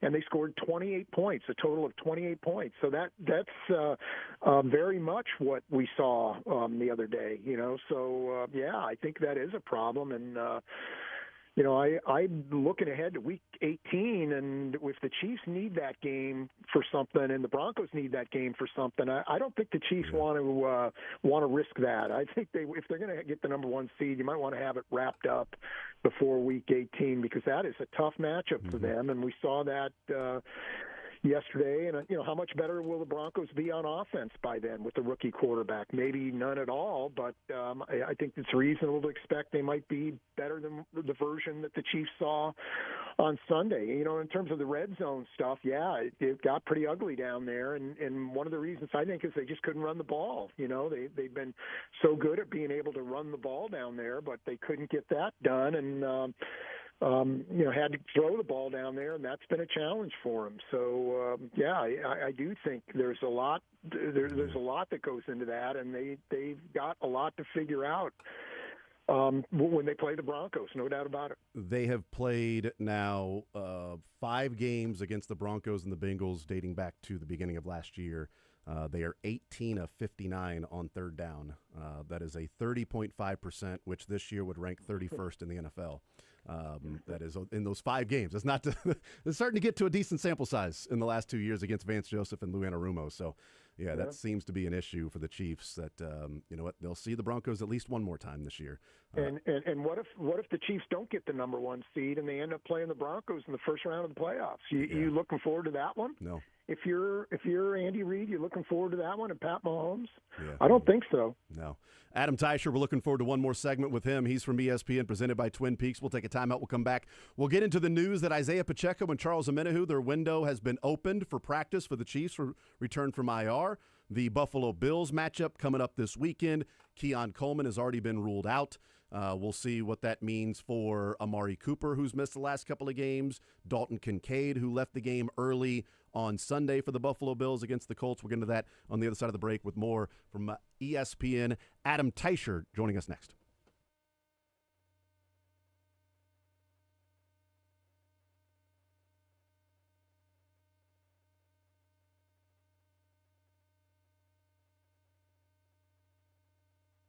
You know, man, if you're out there and you're in your late 30s, 40s, 50s, whatever it might be, and you've got some symptoms that you think may be connected to low testosterone, those symptoms could be decreased energy. Brain fog could be unproductive workouts. You're working out but not seeing the same results as you used to. Bad sleep patterns. There are other things that are associated with low testosterone. If you haven't got it checked, then go to heartlandmenshealth.com. You can take the low T quiz. It takes about 2 minutes, 10-question quiz, yes-no answers to see if that is something that you are dealing with. Guys in their early to mid-30s, they start losing 2 to 3% of their testosterone production every year.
Adam, let's talk about the news that you had at ESPN today, and that is sources telling you that Isaiah Pacheco, Charles Omenihu have been activated or have their 21-day window open to return from IR. So they will be out at practice tomorrow. What does that mean for the Chiefs, and what do you make of Pacheco and Omenihu? You know, we heard Andy yesterday say they're getting close. He sounded pretty optimistic, but the news coming down today that you had at ESPN of Pacheco and Omenihu. Yeah, no, I think I'd be surprised if either one played against Buffalo, particularly Omenihu, just because he's been out of football for so long. He didn't have a training camp or anything like that. I think the Chiefs will give him a bigger lead up to the game. Again, given what the Chiefs have at stake the rest of the season, to rush Pacheco into the game wouldn't make a lot of sense to me. But I don't know if it is rushing him back. You know, maybe he could. That's something he could do. But so I don't. But either one, my sense is right now neither one's going to play against the Bills. But certainly longer term for the rest of this year, yeah. And you know, Pacheco gives the Chiefs another threat, and that's always a good thing. But I feel like Omenihu is maybe the bigger addition when all is said and done, because, boy, that's exactly what they're looking for on the edge of their defense right now. Not just a guy who can get after the quarterback, but a guy who's a three-down guy who can, hold up against the run as well. So I think, assuming he's anywhere close to the player he was when he got hurt last year, that's a huge addition for the Chiefs. Visiting with Adam Teicher from ESPN, the Omenihu part of it, I'm in agreement. It could be a massive addition for this team. And the last couple of weeks, this Chiefs defense was on the field with an opportunity to get a stop and win the game, and both times the other team did their job essentially. I mean, the Broncos took a knee. And the Buccaneers scored. We saw it against the Ravens. They got all the way down there, and it was a toe that kept them from winning. So there have been a number of times, and especially the last 2 weeks, the defense has been out there and didn't come through. The overtime for the offense, and then the special teams blocked field goal on Sunday. I have a theory as to why that may be, as to why they're so good outside of a few of those drives. And my theory is the Chiefs are, one, really good against the run. So they set up teams in situations to where it can be more obvious passing situations. And Steve Spagnuolo was really good at disguising coverages and blitzes from different places and simulating pressure and things like that, that when you get into more of a 2-minute drill or a 4-minute offense that you're trying to score but not, you've got to go and rush and spike the ball or anything like that, sometimes you just rely one-on-one, and they're calling a play. You're not coming up with exotic blitzes. It's your 4 guys need to go and win. And the Chiefs have been a team that their pressure comes from blitzing, and when they get in those situations, they can't really do that. And that's why sometimes we're seeing these teams be able to drive down the field late, whereas in the middle of the game, the Chiefs' run defense steps up, disguised coverages, blitzes from different places, and that's how the Chiefs' defense has been so successful. Do you buy into that theory, or is there something else at play as to the last couple of weeks where the team has been able to essentially drive down the field with little to no pressure on the quarterback and do what they needed to do? Yeah, well, one thing is clear, that they have trouble getting pressure on the quarterback when they rush just 4 guys, and but that's not a problem just in the last 2 minutes or late in the game or whatever. I mean, they've had that problem other times in the game, and they've been able to survive as well. Yeah. So, I had the same thought. I thought, you never, if you're the Chiefs, you never want to see the Denver setting up for what should have been a chip shot field goal, but they probably would have scored had they kept if they tried to. I mean, the Chiefs were putting up very little resistance there. So, it is a problem and something that's probably going to get them beat at some point, because if they don't fix it. Yeah, visiting with Adam Teicher from ESPN. Any concern with Patrick Mahomes and Xavier Worthy through 9 games this year that connection just seems to be off, whether stepping out of bounds against the Bucs or Mahomes saying that he just simply missed them? Like, that's 2 touchdowns the last 2 weeks. So we might be having a completely different conversation about Mahomes and Worthy if those 2 things were completed. Is there a concern there, or is that evidence that it's getting ready to connect, and when it does, there's a huge change to this offense? Yeah, I'm surprised what's going on. I think they, maybe this is where Worthy not practicing back in the spring is showing up. They should be farther along together than they are. I don't think Worthy as a rookie was ever going to be, you've heard me say this before, he was never going to be a high catch guy. I mean, he was never going to be a guy who got, 7, 8 catches a week like Rashee Rice was at the end of the year. But I thought he could have a bigger impact on things this year, and he really hasn't had that. I mean, I was expecting, 15 yards a catch, that kind of things. He's in the low 12s right now, and so there hasn't been a whole lot of that. And, yeah, I think that's a key. To me, the biggest offensive key over the second half is to get more big plays. They're down near the bottom in 20-yard-plus pass plays, and he's going to have to be a big guy if that's going to improve. Maybe getting Juju back and getting Hollywood Brown back if he can come back. That'll fix things. That'll help as well. But Worthy's the guy I'm looking for there, not to catch a ball on third down necessarily, but to deliver some big plays, and it hasn't been there. And that's one of the reasons I think the Chiefs are in their predicament that they are. Yeah, visiting with Adam Teicher from ESPN, presented by Twin Peaks. All right, Adam, the Buffalo Bills this weekend. It is a massive game. The Chiefs can essentially lock up the number 1 seed with a win on Sunday, or they would be a 1-game lead on the Bills with Buffalo having the tiebreaker. That's a huge swing in what the rest of the season could be. What do you make of this matchup for the Chiefs? It seems to be one that favors the Bills in the regular season, and the Chiefs typically get them in the postseason. Yeah, I thought this last year that if the Bills were ever going to beat the Chiefs in a big game, it was going to be that playoff game last year. That felt like an ambush to me, where the Bills fans are crazy. I mean, they just get really fired up, and it was loud in there.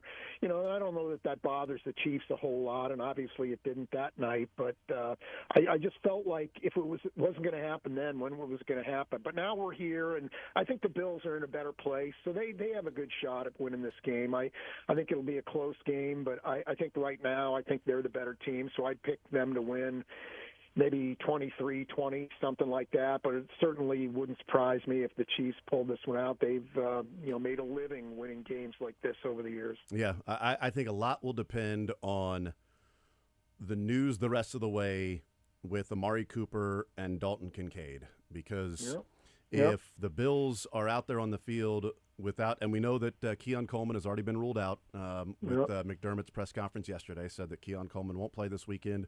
Amari Cooper's missed the last 2 weeks with a wrist injury. Oddly enough, Keon Coleman also wrist injury. But Amari Cooper's missed the last 2 weeks with a wrist injury, and Dalton Kincaid left the game early. And I do wonder, I don't know what's going to happen, but I wonder if they are, there's a lot on the line, so maybe not, but I wonder if they're a little more conservative with there being a bye week next week. That's an interesting position for the Bills to be in, Adam, where you go, boy, anybody else, we'd like to be a little more conservative, and therefore Dalton Kincaid can get this week off and the bye week and feel a little bit better. Or, boy, we're 1 week away from Amari Cooper feeling 100%, and we get the bye week next week, whereas – well, we can't lose to the Chiefs, so the 1 seed is gone. So do we put Kincaid out there at 75% where otherwise we would not? That's where McDermott and those guys are going to have to make a decision if Dalton Kincaid is sort of 50-50 to play.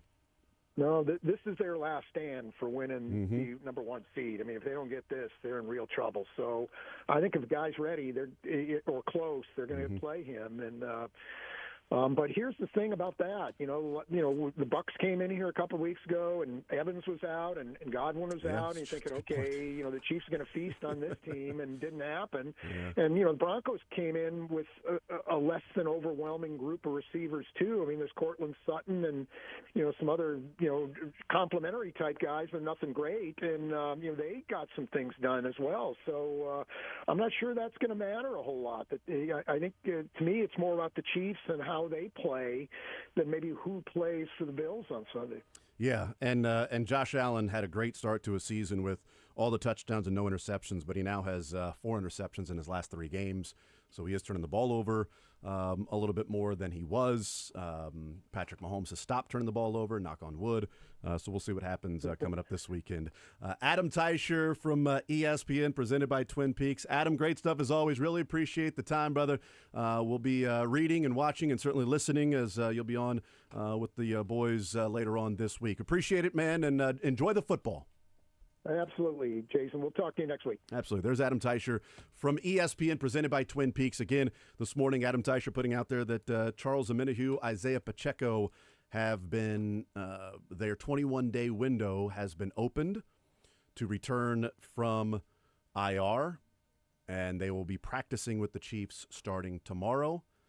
Really sounded yesterday like Andy Reid was sort of confident. He sounded pretty confident in how the rehab was coming along for those two. So I don't expect them to be out there this week. I would wonder what the playing time and plan for them next week against the Panthers, or if you let them practice for a couple of weeks, get their feet under them, get a feel, get that whole thing back, and then, hey, Raiders Black Friday at home is when you'll be out there on the field and getting ready to play, or, returning to play for Pacheco since that Chargers game, and Omenihu since that Ravens game in the AFC Championship game. We'll take a timeout. We'll come back. We'll continue rolling. More Zone next.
segment.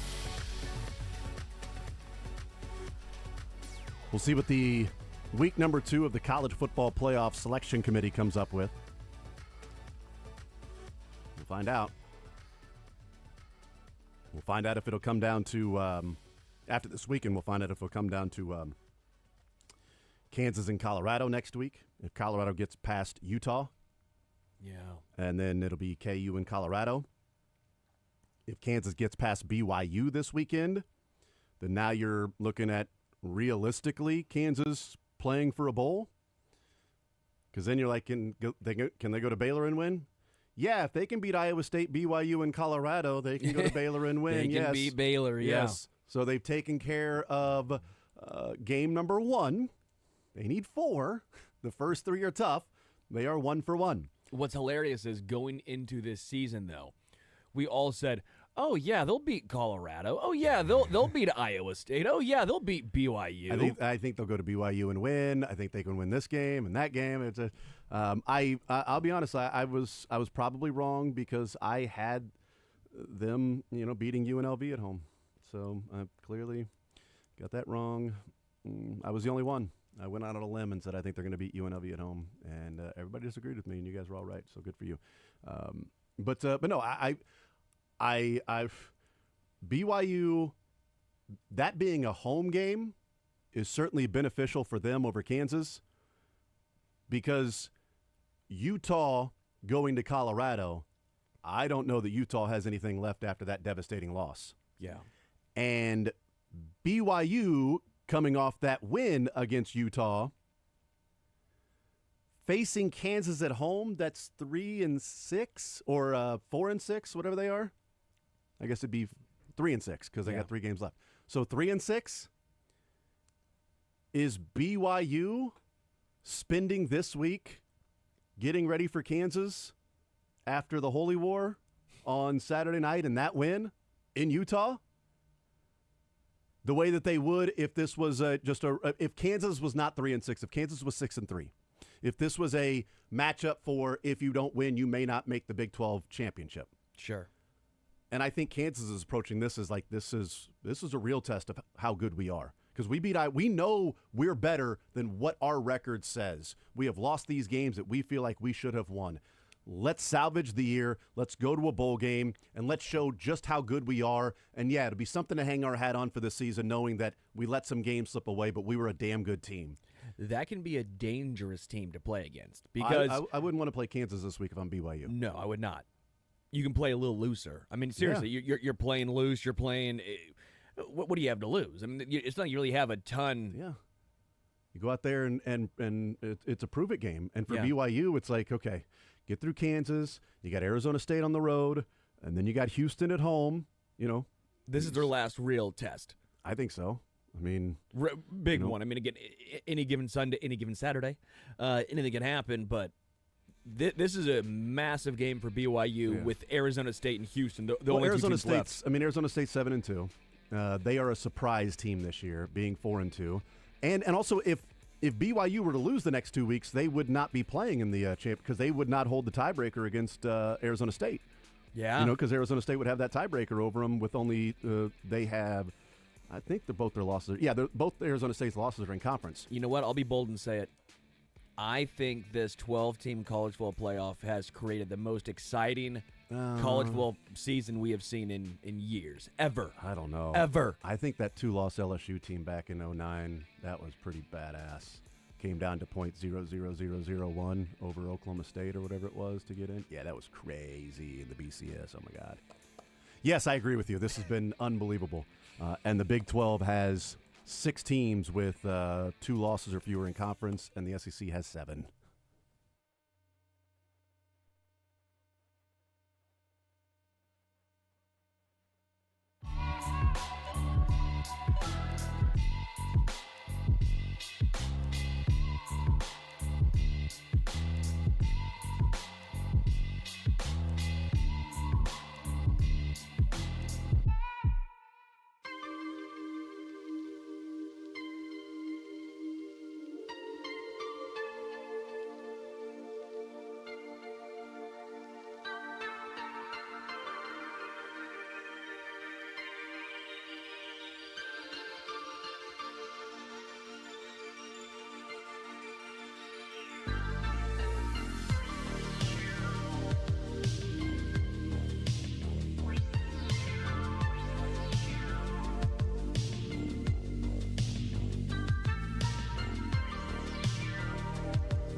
Braden Gall. Nobody cares. Now in the zone with Jason Anderson on Sports Radio 810 WHB. Everyone has their own taste, and mine is just better.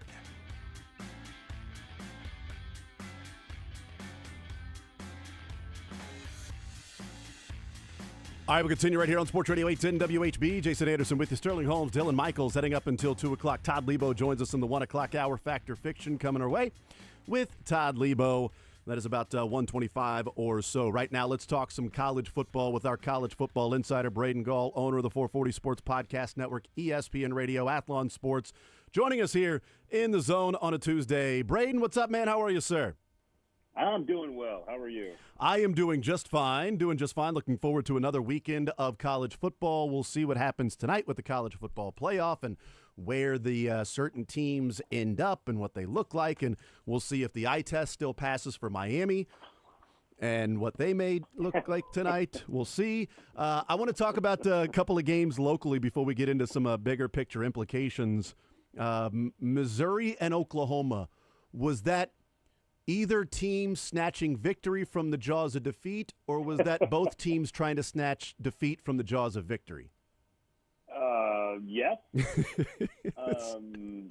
First of all, like, this, what a fun. That was amazing. Like, I mean, look, as someone who has no dog in the hunt on that, I flipped it over like pretty late actually, and I can't remember what time window that was. Was that later on in the evening? I think. And it was 6:45 start. Yeah.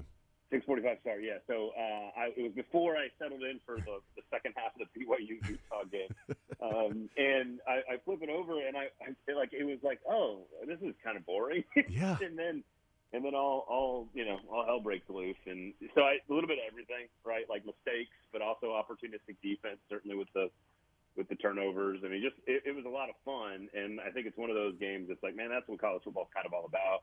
I think it's one of those weird matchups, and you guys know all about this, but most people in the SEC probably do not, that they've played, like, I think that was the 94th game they played, I think, something like that. And for it to have been, like, a very long-standing rivalry, but really only a rivalry from Missouri, but now to have it come back into the same conference and for both coaches and both fan bases and both administrations to kind of be playing it up a little bit, and with the transfer portal elements to all of this, and Eli's ability to recruit, and like, it's just, I just think it's good for the game. It's good for both teams. It's good for the SEC to have some other layers of rivalry like this, where there actually is like baked in institutional relationships, right? Yeah. And I think and when you get a game like this in the fourth quarter, where you have like 34 points, I think it was something like that in the fourth quarter, like that just adds value to the whole entire thing. Yeah, they scored 34 points in the final 9 minutes. It was 10-9 with 9 minutes to go in the fourth quarter, 10-9. And heck, even the final 3.5 minutes, 28 points were scored. There were 4 touchdowns in the final 3.5 minutes of that game. Oklahoma drives, ties it up. Then Missouri fumbles, scoop and score. Then Missouri drives, ties it up with a great catch from Theo Weiss, and then the scoop and score. It was unbelievable. And then if you're a Missouri Tiger fan and a Chiefs fan, then the next day you had a blocked field goal to win. That was my weekend, Braden. Yeah, sounds good. Watching like a good weekend. Both of those. But can you dance like the quarterback? That's the question. No. I cannot dance. I mean, I'd try it. I would try it with. Sure. I don't know how much you got in NIL. Probably not much. It's all about the commitment. If you're committed and confident, there you go. It's like, are you the chicken or the egg? Or the chicken or the pig, I should say. Are you the chicken's involved? The pig is committed when it comes to breakfast. So I'm gonna be committed as much as possible. Eli Drinkwitz said that they kept their playoff hopes alive. Did they, or is it just simply a moot point for the time being? That in theory, it's sort of alive if you can navigate those waters and get around that labyrinth to get to the end, or a moot point because about 1,000 things would have to happen in their favor for them to get there. But either way, they needed to beat Oklahoma, Missouri, because that's a long-standing rivalry, and Oklahoma looks down their nose at Mizzou, and so all of those things certainly mattered. But should Missouri be thinking about the playoff if they go to South Carolina and win? I mean, I guess. I'd probably not, but maybe. Like, why ruin someone's hopes and dreams? Because we honestly, we don't know how the last 2 weeks are going to play out. And if anything, like, again, most people probably fell asleep thinking BYU has a loss. So, what's fascinating to me, like is Washington. Let's use Washington State as an example here, because like their 2 best wins, I think, are Washington and Texas Tech, and so. Those are solid games, solid wins, but like nothing special. Is that a better resume than Missouri? Because if Washington State had played, their only loss was to Boise State. If they had played Alabama and A&M on the road, they'd probably have 3 losses. So that's the game we're going to get into pretty fast here. I think both of them are on the outside looking in. If you ask me sort of to draw the line, I know Washington State's 1 spot ahead of Kansas State, but I would probably draw the line at 18 schools, maybe 19 I would include Kansas State. So if you're just looking at the AP poll, that's going to be hard, man. I think there's a giant wrench in all of this, which is if Boise State and Army are both in a position to be in this conversation. And I think the win by BYU, honestly, that field goal might have salvaged the entire conference, to be honest with you.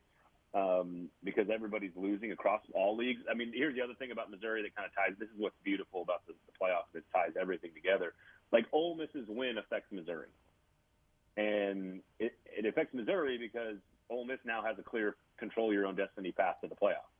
Georgia has a path to the playoff. Tennessee has a path to the playoff. A&M has a path to the playoff.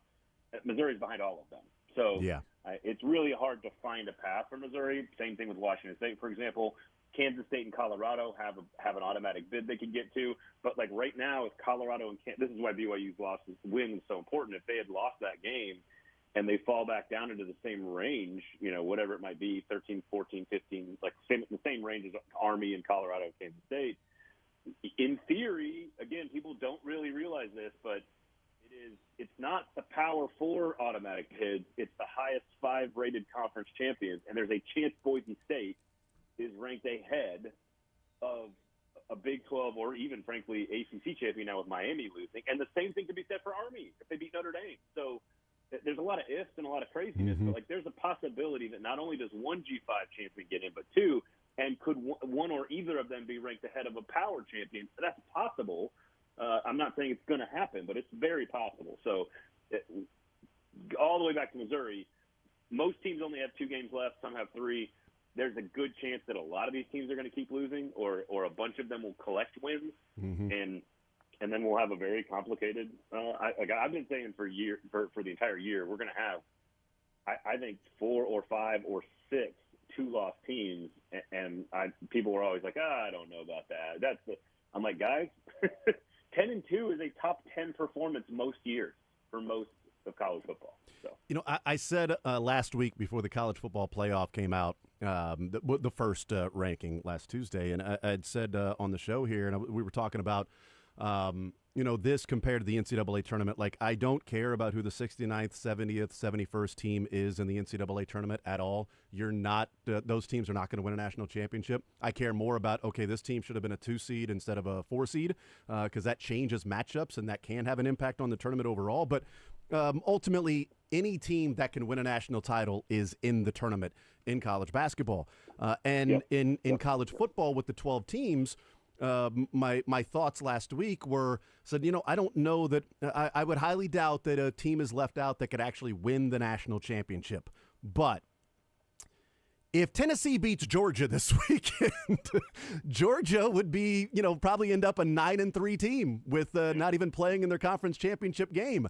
How do you include, depending on where the ranking is, like if Georgia's sitting there at number 14 or 15 or like with 3 losses, like, I would take that back depending on what happens the rest of the way, because yes, even if Georgia has 3 losses and they're left out, I absolutely believe Georgia in different matchups and games and things going certain ways could win the national title. So I don't know how confident I am about that assessment that I said last week, considering now that Georgia could lose 2 games in a row if Tennessee takes care of business this weekend.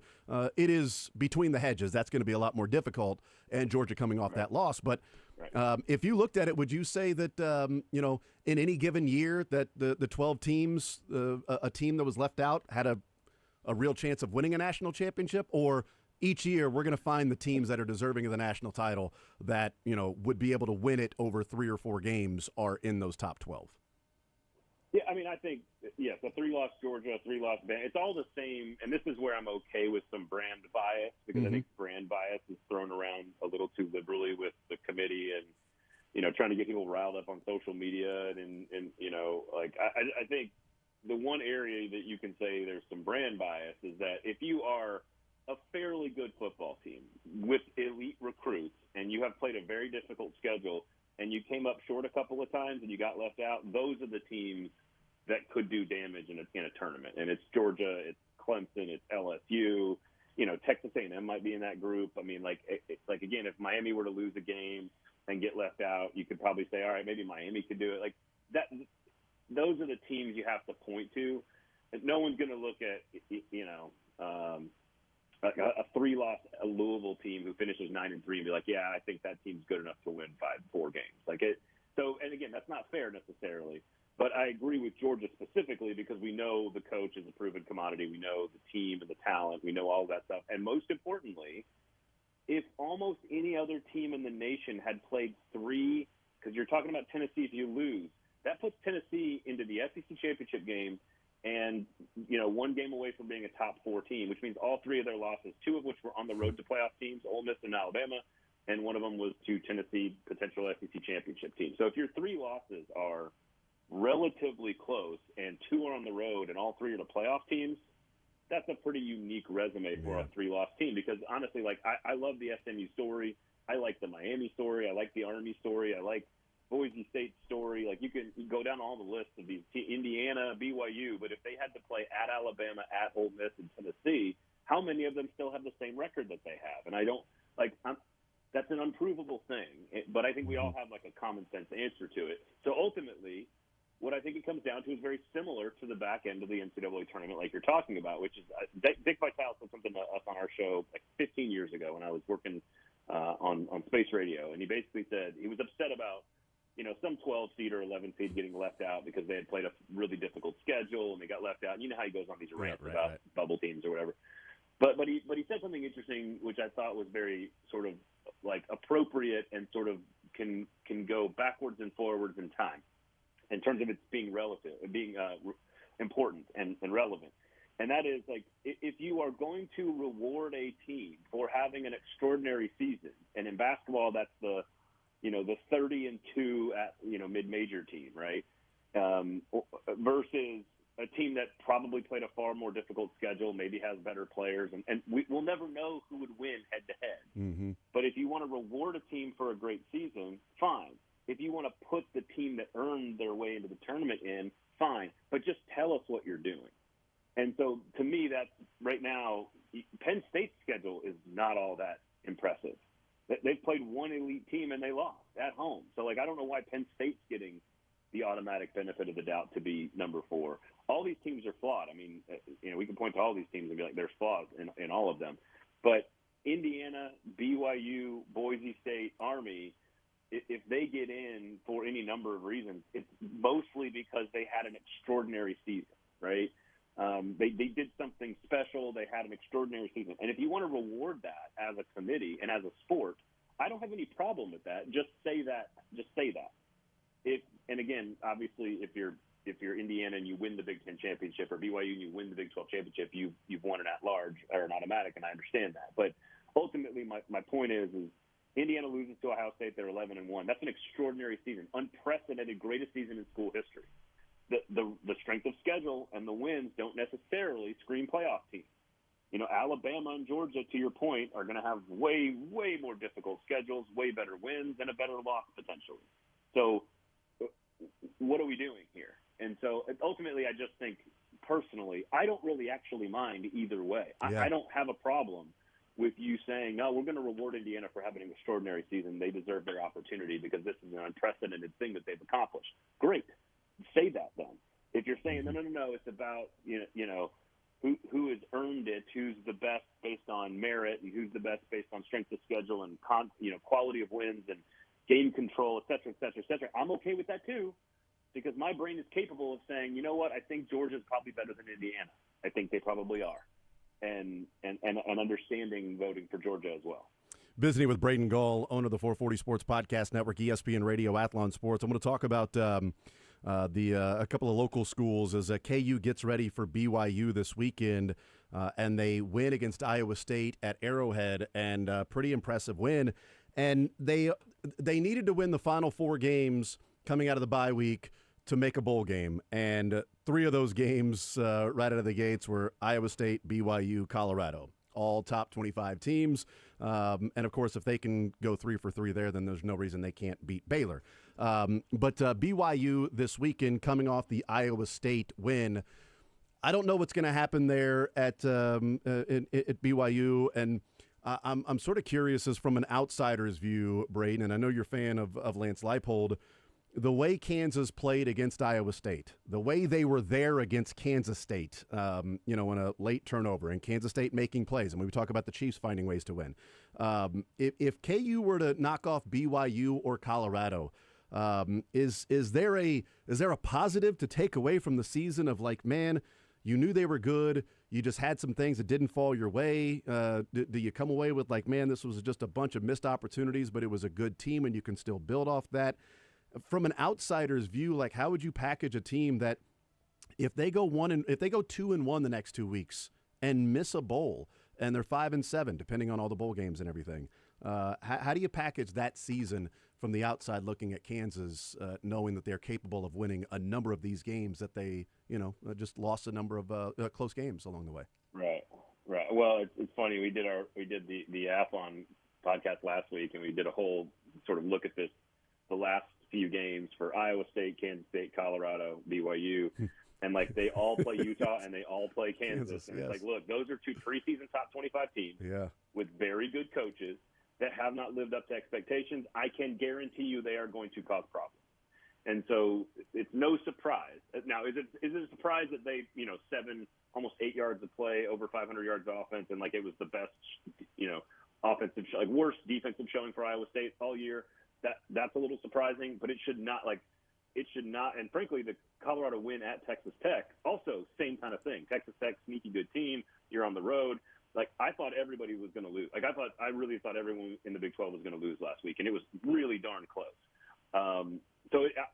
I think we've had the conversation about Kansas. Like, if we're at the point where 5-7 is an extremely disappointing year, we have moved the goalposts. Like, officially, we've officially moved the goalposts.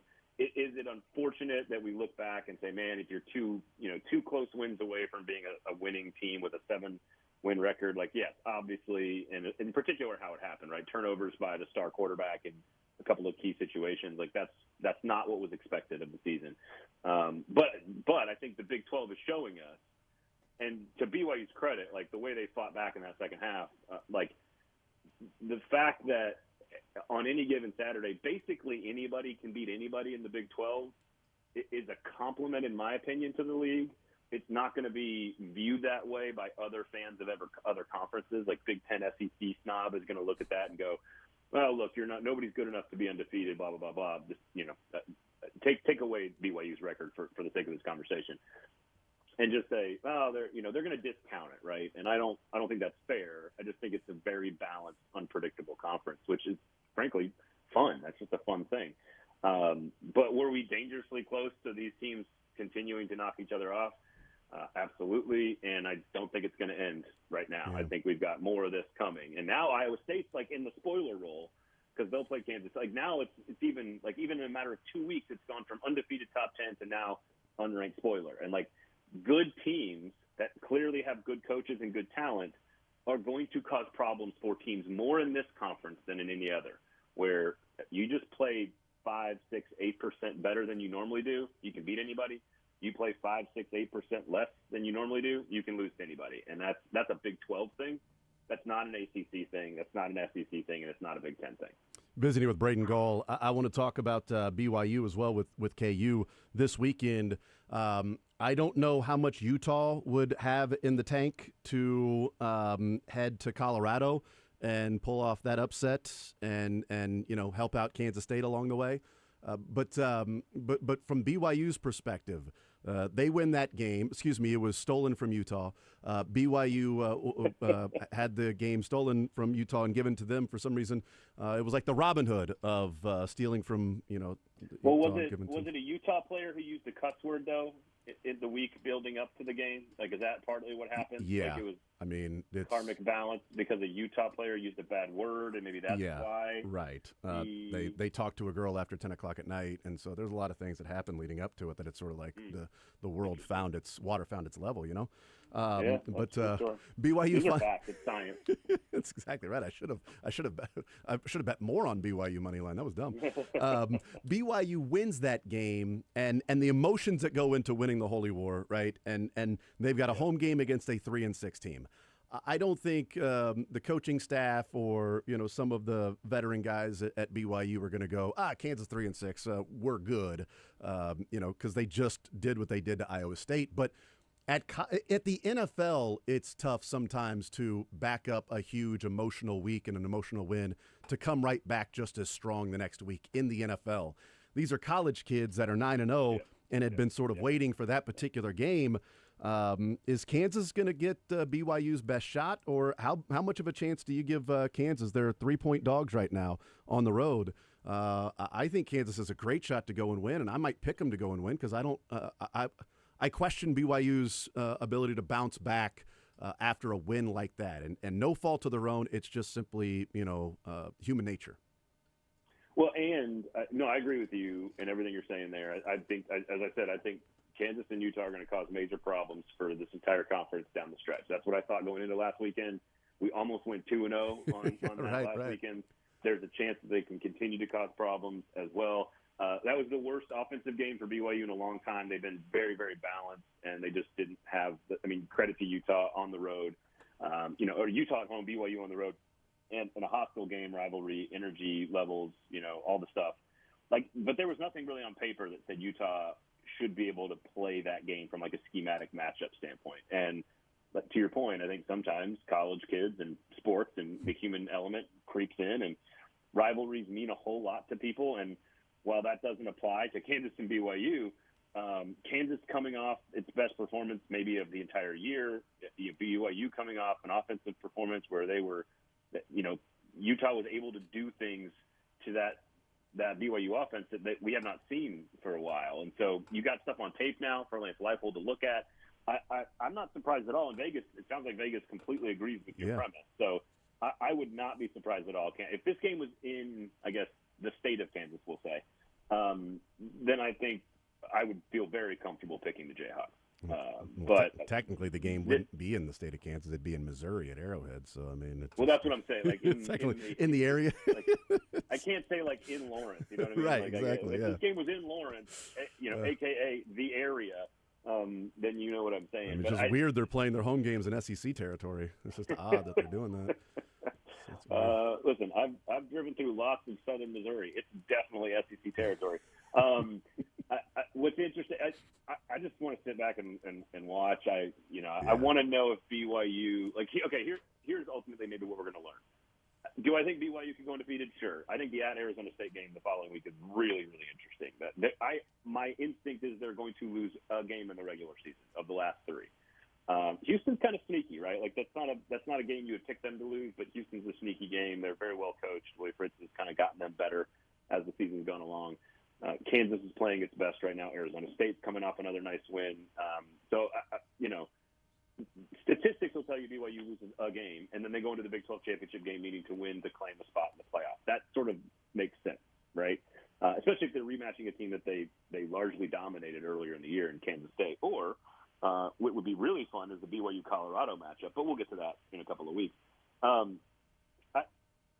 key is, are you good enough to be a playoff team? This is kind of one of those games at home coming off an emotional moment where you kind of need to prove to the committee that you belong. It's not to discount the previous 9 games. It's not to say that they don't have a very clear path to the playoff. It's one of those sort of all right, show the fans, show the media, show everybody, show the committee, are you really, you're undefeated. If you're any other conference, you're number 2 right now. You're number 3 right now. And honestly, I think BYU has the biggest complaint over Indiana, frankly. I think BYU should be ahead of Indiana. Indiana's been more dominant, but BYU's played a much tougher schedule and has much better wins. Yeah.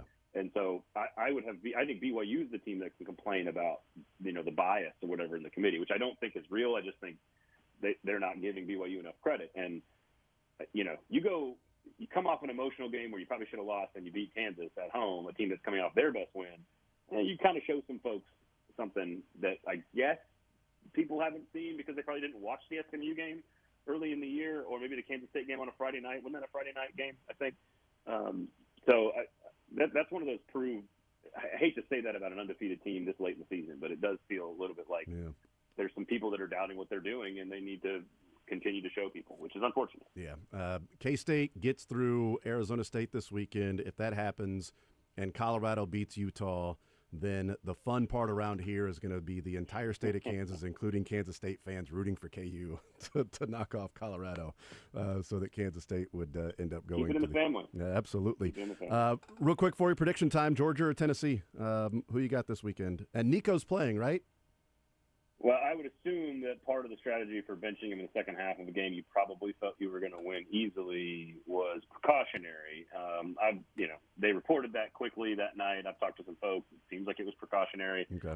But at the same time, with Nico healthy, I had Georgia winning this game. Now, that was before watching Ole Miss's defensive front totally confuse the Georgia offensive line and quarterback. And that is the one thing that we have sort of seen from Georgia, which is Carson Beck can be rattled a little bit and confused a little bit, in particular when you have a great defensive front. And we saw that from Ole Miss. Incredibly impressive job by them. They're at home. That was different. But if you're asking me who have the best defensive fronts to do that to Carson Beck, Tennessee absolutely has one of those. What's really fascinating about this game is that I feel like they're kind of mirror images of each other to some degree. Like Georgia likes to be a little bit more conservative on offense in the first half in particular. They like to kind of take their time and poke and prod and test the waters and find out what works, make adjustments at halftime, and then kind of come out and steamroll you in the second half. That obviously didn't happen last week. It definitely happened in their first loss against Alabama. But Tennessee's kind of the same. Like Tennessee's like, oh, we've got a defense we know is going to keep us in the game no matter what. We got a quarterback who's learning. We got a running game we can lean on in the second half. Let's sort of be careful and conservative. So it's like I wouldn't be surprised if we are like 0-0 at halftime. So Interesting. They're kind of like Georgia light. But this is a fascinating moment in the SEC hierarchy, because if Tennessee goes to Georgia on the road and beats a Georgia team that is obviously not as good as the two championship teams, but it is a statement win for a Tennessee program in desperate need of a statement win that feels like you are changing the balance of power to some degree in the short term in the conference, where Georgia has been the most dominant thing for the last few years. And so it is you talk about narratives, you talk about, it's everything sort of hanging on the line. If Tennessee loses a close game on the road to Georgia, they're probably still getting into the tournament. You can make a case that if they beat Vanderbilt in the final game, like, why wouldn't they? Yeah. Why wouldn't they get in at 10-2 with wins over Bama and Oklahoma on the road, and your only losses are to Georgia and Arkansas on the road, like close? Tennessee's got a really good case, and Georgia probably does too at 10-2. So there's a lot of different avenues for a lot of different things to happen. We could have 5 or 6 SEC teams vying for spots. We could have 3. We could have 4 Big 12 teams with 10, 11 wins. We could have none. We just don't know. We just don't know what it's going to look like. There's still a lot going on the last 2 weeks. No, this weekend's going to be a blast, and as the weeks go by, we get more and more of a clearer picture, and we'll see what the committee does tonight, but ultimately it won't matter when all these games are going to be played on the field. Braden Gall, owner of the 440 Sports Podcast Network, ESPN Radio, Athlon Sports. Braden, you're the man as always. Appreciate it, brother. Enjoy the football. We'll talk next week. Yep, always a pleasure. Thanks, absolutely. There's Braden Gall. Great stuff from him. Tennessee, Georgia, huge one, 6:30 ABC.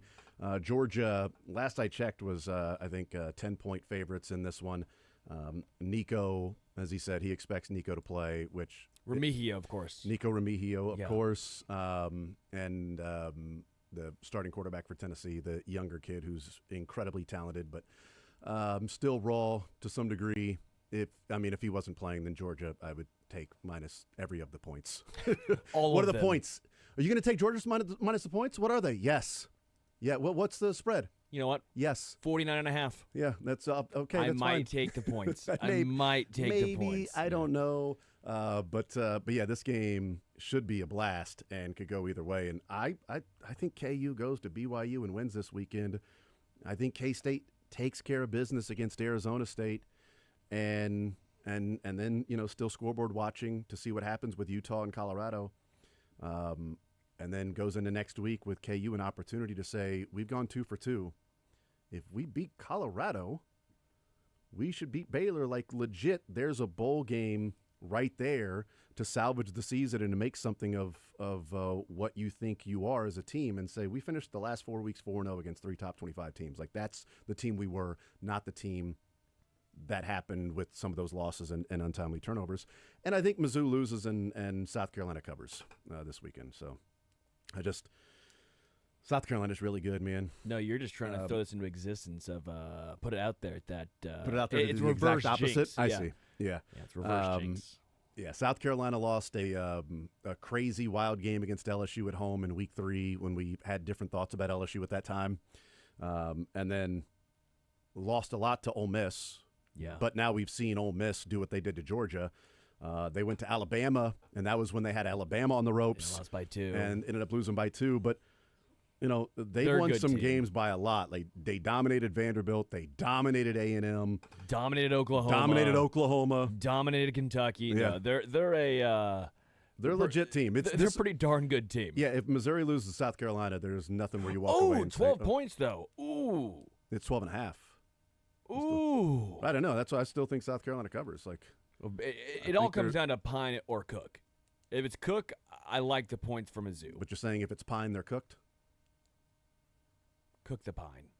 If it's Cook, then yeah. Well, although I think, like I said last week, Drew Pine with a couple of weeks prepping as the starter, I expected him to play better than he did the first couple of weeks. And it's weird when they sort of took the reins off Drew Pine. That's when he looked better. The fourth quarter is when he looked When they were just like, let's call plays as if we've got a quarterback there and not a guy who's doesn't play quarterback who has to play quarterback. the Broncos when they had to throw that like eighth string wide receiver out there. Right, like, yeah. Like, no, they were calling. He was hitting Theo Weiss. He hit, Burden down the sideline. He was hitting second-level passes, Norfleet. And it was like, you have one of the where's best this guy? wide receiving cores in college football. Right. Use them. Let Pine cook. But they called the play. It's like it's Cook. You get the point. Yeah, well, you know what? After that, We'll let's- work on that. We'll work on that one. based yeah. on that, let's talk baseball next.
Talking some college football.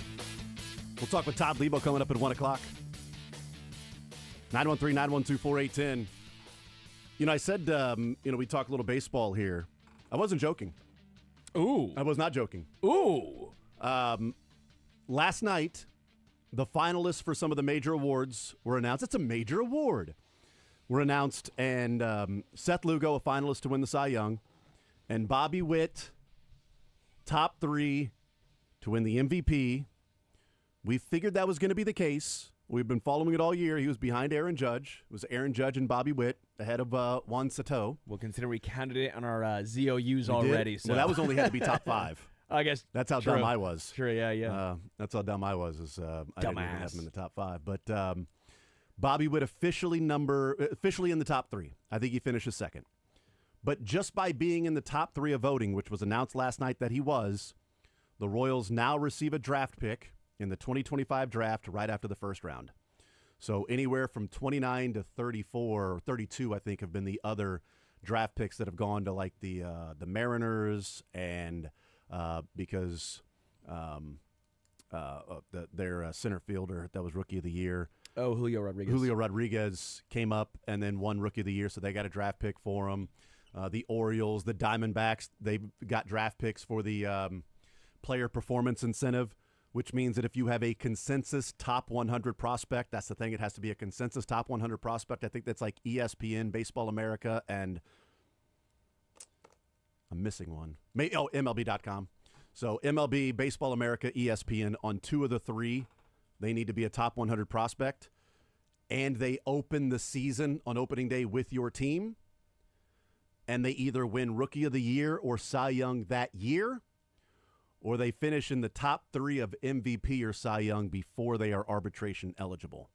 So by Bobby Witt finishing in the top 3 of MVP this year, this was his final year, to finish in the top 3 of MVP to get the Royals a draft pick, and he did.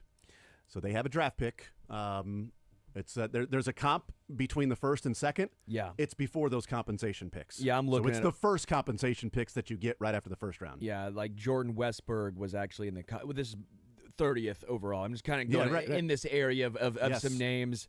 You kind of got to go back to 2020 because minor leagues, the guys are there forever, 3+ years. So you have actually 30th overall. First guy in this was Jordan Westberg, who was an all-star this year for the Baltimore Orioles.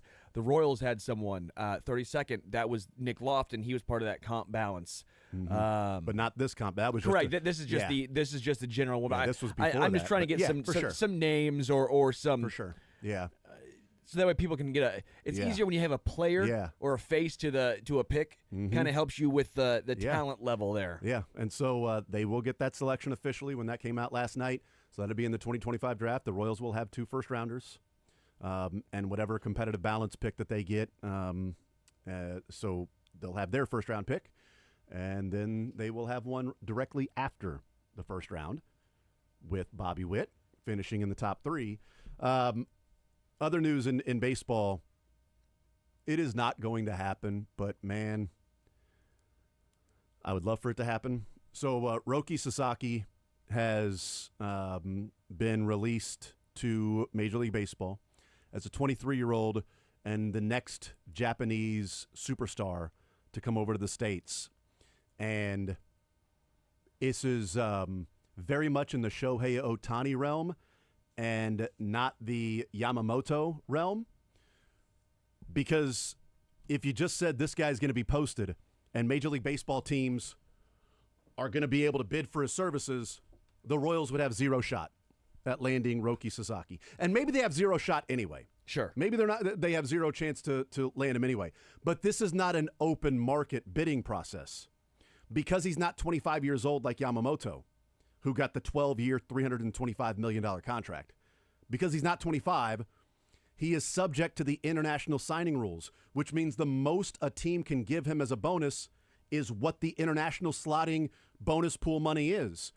And the Royals have I think there are 4 teams ahead of the Royals that have the most. And the Royals have $6.9 million to spend on international signings starting in 2025 if he waits till January 15th to sign, which would make sense because then, the most anybody has right now in the 2024 cycle is like $2 million. Is he going to sign with the Dodgers for like $2 million? Or wait till January 15th and he could receive up to maybe $7 million. The Major League Baseball also allows you to trade and acquire up to 60% of what your pool is anyway. So then $11 million, 11 and change, maybe the Royals, if they wanted to, could trade to get extra money in the international signing pool. Other teams can do that too. So Yamamoto or Roki Sasaki is out there. He's 23 years old, and he would be under the minor league free agent deal, which means you'd have him for 6 years team control, and the first 3 years you pay him league minimum after whatever bonus you give him, which that bonus is capped. Yeah. Because of the international player signings. And I tweeted out when this was official that he was going to come over because people thought maybe he'd wait 2 years and get a $300 million contract. Oh, yeah. Instead, he's not arbitration eligible for 3 years after this year. Yeah. So he's going to get whatever bonus he gets, but you'd have him for 6 years. You'd have him 3 years without even going to arbitration. If I'm the Royals, if he waits till January 15th, I'm giving him all $7 million. All of it. Why would you can disperse it between 10, 16-year-olds that may or may not make it, or one guy that is like the next pitching phenom at 23 who will be on your major league roster this year, could be your opening day, would be that correct. good. He there's always a slight risk to that, always a slight risk, especially sure. to all one guy, just injury-related, but this is If you're gonna Shohei spend the money Ohtani anyway. without the bat, basically. Right. He just turned 23 years old. Mm-hmm. In high school, he threw 101 miles an hour. It was a all-time Japanese high school baseball record. He threw a perfect game when he got called up to the what's it, the NPB. Yeah, right? Nippon Professional Baseball. He dominated the World Baseball Classic. That's when he sort of burst onto the scene, is when he was just toasting guys out on the mound. It's like, who is this 21-year-old, 22-year-old? Who's this guy? Now, he has been linked to the Dodgers for the last couple of years. And now the Cubs look like they're really in the Yeah. front runner, is what I've been seeing. Well, if the Cubs are in the mix, then why wouldn't the Royals be in the mix? Because I've looked at it and said, all right, the Dodgers are the most popular Japanese team in America. Yeah. And you've got Shohei, you've got Yamamoto, you've got some guys that are there. You also have the San Diego Padres, where his mentor is Yu Darvish. Yeah. And so it's like, okay, I think it's San Diego or L.A. Plus, it's a shorter trip to Japan from San Diego or L.A. than it is to Kansas City. True. Whether that matters or not, it's a little bit longer. It ain't like it's a 5-minute drive versus a 5-hour drive. All right, you're flying another couple of hours on a private plane or whatever. But if the Cubs are involved, then there should be no reason that a Midwest team can't be involved. Obviously, the Mets and the Yankees, Dodgers, these teams are involved. But those are the teams that you would typically think of. It's like, if it was like Yamamoto, if it was like Juan Soto, as just out there to whatever you want to pay this guy. But that's not the case. You can only give him the amount of money in the international signing bonus that you have allotted to you. And the Royals have the second most money, and it's only by like a couple $100,000 that they're behind. So if it's just about the signing bonus, the Royals have an opportunity to have the most. Because it doesn't matter once you give him the signing bonus. His contract is his contract for the next 3 years. Yeah. And then he goes to arbitration. It does look like Dodgers are still the front. They these clickbait headlines. Come on, Sports Illustrated. Well, I mean, it they've goes, been connected the last 2 years. Well, it goes, Phillies are top contender. Cubs are top. Every single one. Every single one of these big well, all 30 teams have sent scouts for the last few months to check them out or whenever. So the all 30 Royals, teams though, I think are only of 23 teams. I think because of somehow the some teams I don't believe have all the bonus to give. Somewhere I saw there was only 23 teams that are able to really vie for his services. Well, if he signs during the 2024 cycle, then there's only teams that have like 2 or 3 million left. Yes. If he waits till January 15th, it all resets, and that's when the Royals can go up to $7 million. Yeah. Essentially. But we'll see. But I'd much rather push all of my chips into the table to take a chance on Roki Sasaki that throws 100 and has a ridiculous splitter. Then let me disperse this between 5 and 6 different 16-year-olds, and hopefully one of them ends up being good one day. I'll give him $5 too. I'll throw in 5. I'll put 5 on it. Dylan? $5. Dylan shakes his head. He's got 5 on it too. Warzone next.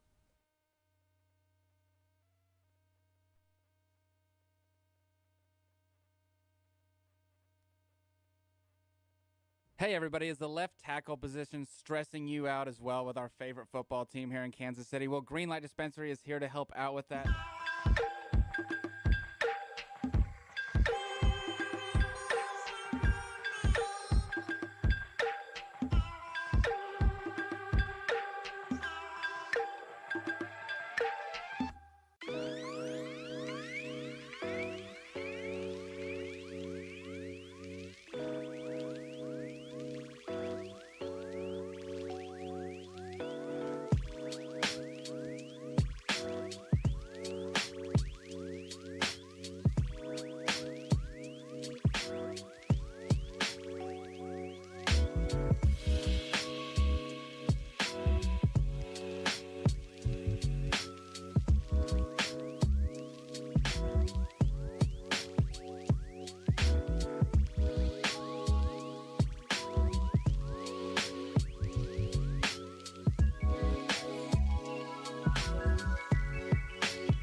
We'll see what happens with Sasaki. Do you think Hideo Nomo's last year for in Major League Baseball is going to sway him? That 2008. Oh, to the Royals? Yeah, I mean, hell yeah, dude. That has to be it. Yes, he played for the Dodgers. I mean, I know people are like, oh, the Dodgers signing Hideo Nomo has done so much for Japanese players being, Dodgers fans, blah, blah, blah. But he didn't just play for the Dodgers. I mean, he played for the Royals, too. Yeah, baby. What about Nori Aoki? Come on. No one remembers when he got Hideki Matsui out. I mean, come on, man. Come on. Why would he sign? I don't get it. Why come over to America and go to one of these big cities, Go to, like, the 35th largest, media market, man. Patrick Mahomes is here. Taylor Swift. Roki Sasaki. It fits.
Todd Lebo hanging out with us. We got Fact or Fiction coming up in the next segment. Fact. Todd, what is up, sir? Let people know where you are right now, because I don't know. Hey. I'm as curious as everybody else. So excited. Out here at Robert Brogdon's There it is. Olathe Buick GMC.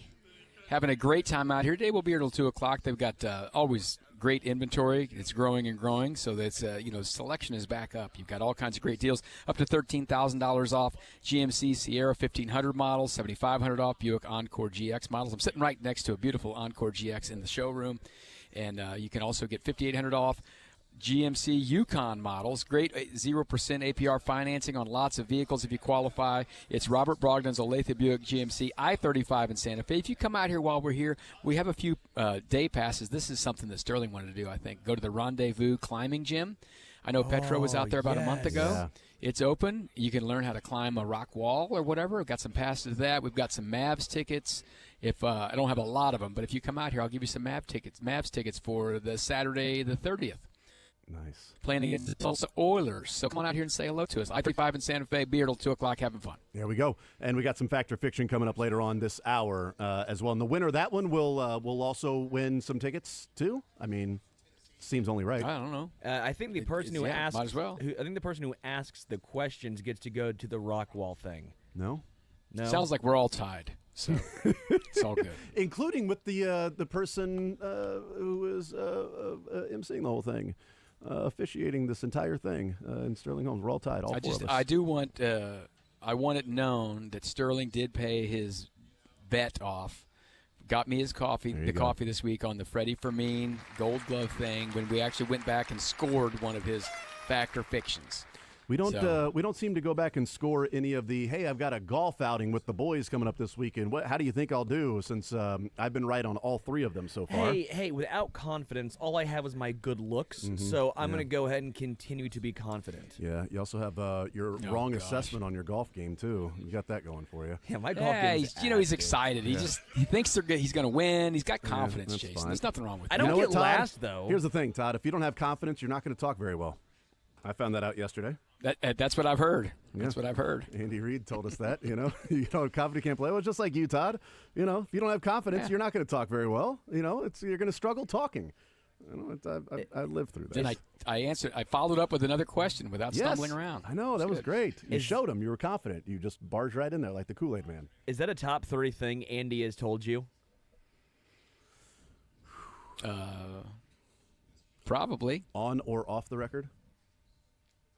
Like a Just fun talk me one. off the record. So Like a fun one. No, I'm not Oh, it's talking fine, like, yeah. like, is that a top 3 fun Andy Reid thing It's he all said to fun. you? It's Okay. all fun. I mean, Yeah, undefeated. They everything they do is for I'm show one of the- out there.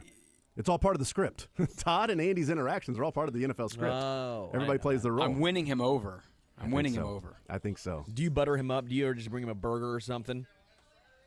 No. No. No, he's not going to. You should give him a bribe butter. him. You should give him a butter burger. It's not going to bribe him. Probably. No reason to bribe him. Just be yourself. You know, just be your usual. Just do Todd your Lebo, job. loving self. Do your job, they say. Todd,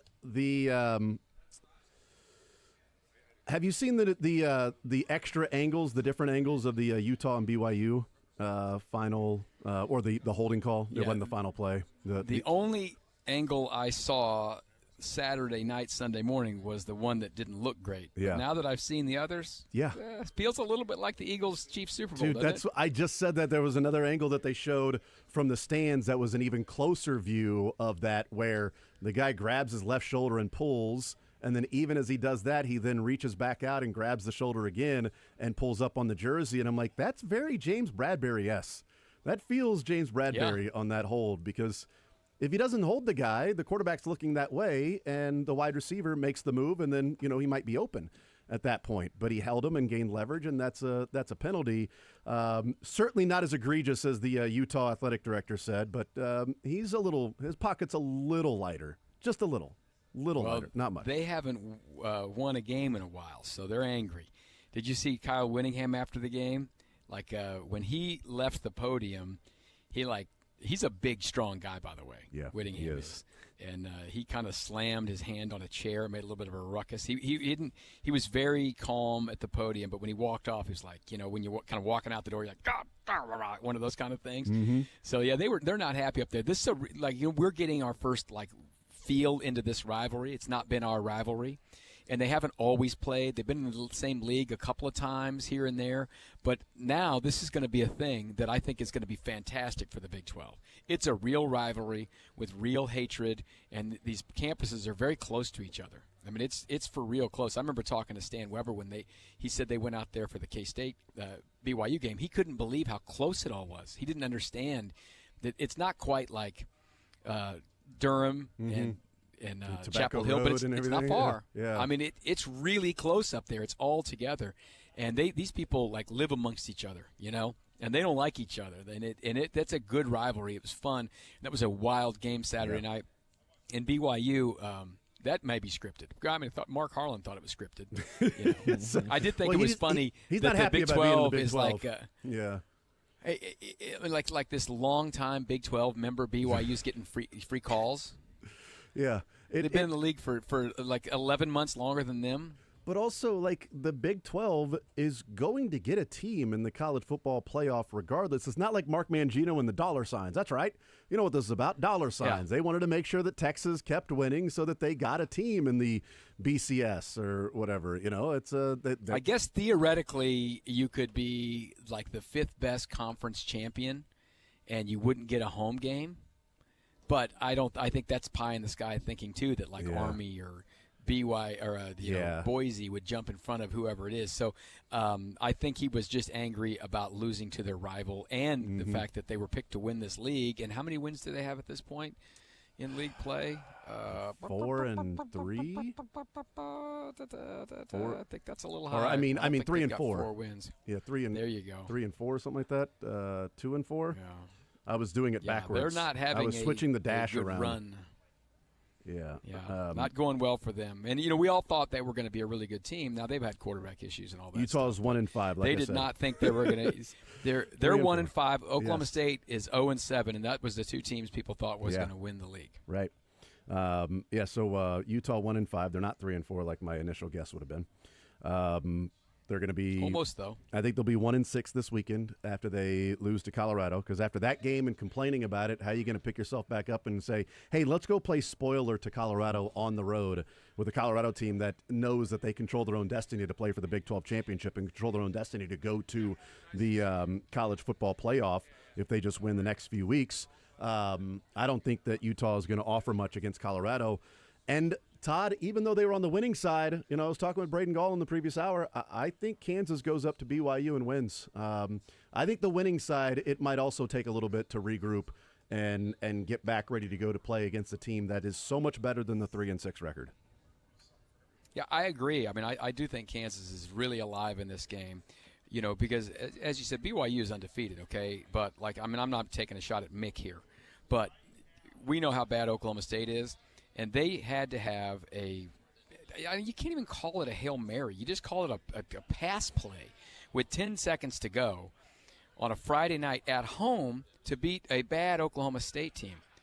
And then they had to cheat to beat Utah, right? That's right. And they were in a dogfight. They didn't win. Utah got the. They were in a dogfight with Baylor. Baylor. Yeah. They're a good team. They're a solid team, but this is not some great team. And I think Kansas is. They're still trying to make a bowl, okay? So they got to win them all to make a bowl. But I think they are absolutely relishing getting involved in this league race, even if it's not them. Yeah. They loved beating Iowa State last week. They loved competing their butt off against K-State and almost getting it done. And I think they're going to offer their best the next 2 weeks for sure against BYU and Colorado. And I think it should be a lot of fun next Saturday, 2:30 on Sports Radio 810. Yes, sir. With the Colorado game at Arrowhead Stadium. Should be really cool. So I think Kansas can definitely win this game. Now, here's the recipe, though. You don't go out there and turn the ball over a bunch because you're going to lose. And Kansas has done a much better job of not turning the ball over the past few weeks. If they went out and played the way they played in the first month of the season with a couple of 3 turnovers, they'd be toast out there. It's not going to work for them. But they've done a lot better job of taking care of the ball. They did not turn the ball over against BYU. Against Iowa State. And that's a great way to win a game. They had a couple against Kansas State. That's why they lost. It was a really close game. They played good, clean football against Houston and won. So they've done a much better job. If they play like that, man, they can definitely beat BYU. Yeah, since the. But I still think BYU is going to be in the title game. I still think so. I don't think they have 2 losses coming. Yeah, I agree. I think BYU is going to be there even if they lose this one. But it's so many the inopportune turnovers, early in the season that just cost them games. But K-State they had 2, Houston they didn't turn it over, Iowa State they didn't turn it over, and they put 87 points on the board in those 2 games.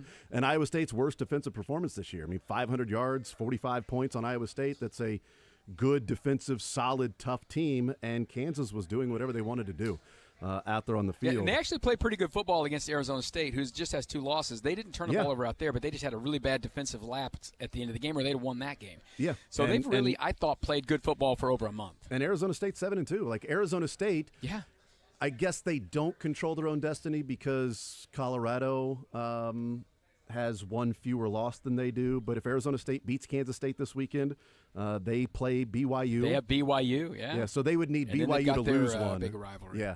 They would need BYU to lose one or Colorado to lose one, and then Arizona State could control their own destiny if they were to beat Kansas State and BYU. That's a real surprise. But I think Kansas State's going to take care of business with Arizona State this weekend because they've got a lot to play for as well. And we'll see what happens tonight with some of the with the top 25 and what the College Football Playoff Committee thinks of how much they still like the Miami eye test. As to why they should be ranked that high. Boy, it didn't look very good, did it? I don't know. I thought they looked good losing. It's the eye test, man. They've looked really good losing. That's why they were above BYU and Indiana. It's because the eye test. Even with the didn't worst, look good to me. Even with the worst resume. Don't get me started on ACC football. Don't Nobody get wants me to get started anybody started on ACC. Miami. We're all done with ACC. We don't need to ever get started with ACC football right now. Todd Lebo's our guest. Todd, Isaiah Pacheco, Charles Omenihu, the 21-day window has been activated for them. They'll be out at practice tomorrow. Andy Reid will weigh in on what that means. The Chiefs don't ever activate somebody the week that they open the window, so they won't be playing in Buffalo. But what do you make of this development that at least we've got more of a timeline with those guys instead of just asking, hey, are they getting close? How's the rehab going? We know they're really close, that in the next 3 weeks they're going to be activated and out there, or they're going to miss the season. I like now that Adam Teicher doesn't have to ask Andy that question because he's been asking for about a month. Yes, he's been asking, and now he doesn't have to. But now on Wednesday, tomorrow, we will get to hear how'd they look. Now they haven't gone to practice yet because we talked to before practice. So Friday, Fast Friday, we'll have some real topics there on kind of how they looked and kind of where they are. They've mentioned time and time again. Andy keeps saying they're close. They're really doing well. So I agree with you. They don't make him active on Sunday. There's no chance, I don't think. But I think they'll have a chance here soon, and you have to see what goes. Now there will have to be roster moves at that point as well, right? Yep. And that's what's that mean? Does it mean Clyde's career with the Chiefs is over, or is he going to be cut, maybe put back on practice squad? I don't know because you certainly don't need that many running backs sitting around. At defensive end, there'll be some other moves that have to happen there. But I think the most important person of that group right now that I would like to see active is Omenihu, because that's someone that they have not had this year at all.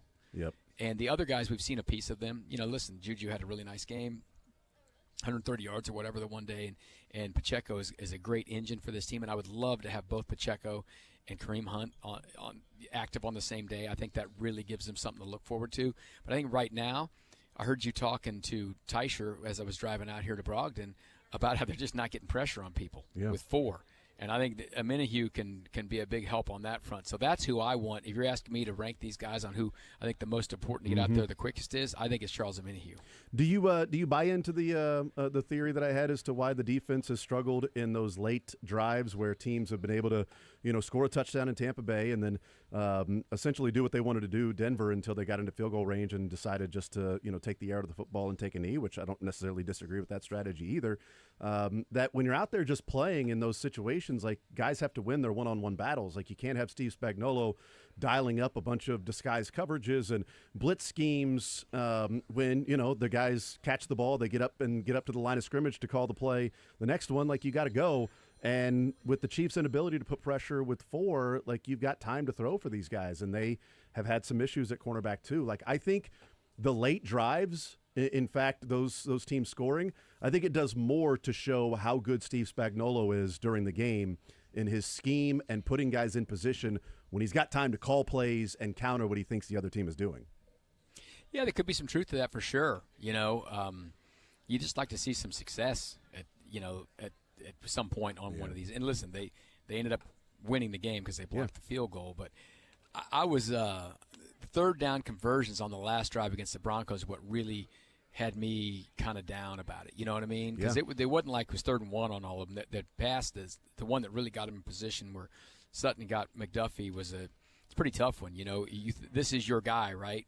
And he's the guy who you think is going to be – he's the all-pro and all that stuff. And I like Trent. I think Trent's played great. But watching this last couple of weeks, for me, and this is big picture, leads credence to that you don't just pay some guy $130 million to play cornerback for you because it's freaking hard. Yeah. And you can be really, really, really good. But, this is maybe not a place where you spend all your money. They've let Charvarius Ward go. They made the move with L'Jarius Sneed, and this team still wins Super Bowls and still plays well. I think McDuffie's great, and we've always said this is going to be the litmus test on what is going to, are you going to pay somebody sometime? You know what I mean? Yeah. Yep. And we're not there yet because they don't have to do that yet, but it's getting closer on whether or not you do that. And you sit there and watch these plays, you're like, I don't know, man. I mean, you make some great plays here and there, but then you just get beat sometimes. You can pay someone, $1 million to get beat sometimes, not, $18 million AAV or $30 million AAV, Yeah, it was a rough game. That 3rd and 1 touchdown, Cortland Sutton over McDuffie, and then 3rd down and 6. That ultimately put him in position to block the field goal, which was they smart. had a drop, too, into the first half. Oh, it was Sutton. That's right. He dropped the ball. That's right. That would have been like another that would have been a goal. 60-yard field goal. Yes. It would have been, that could have been the difference in the game. That was a really big drop, I thought, at that point. He dropped it at like the 20-yard line with 14 seconds left. He dropped it. They had 14 seconds left and a timeout.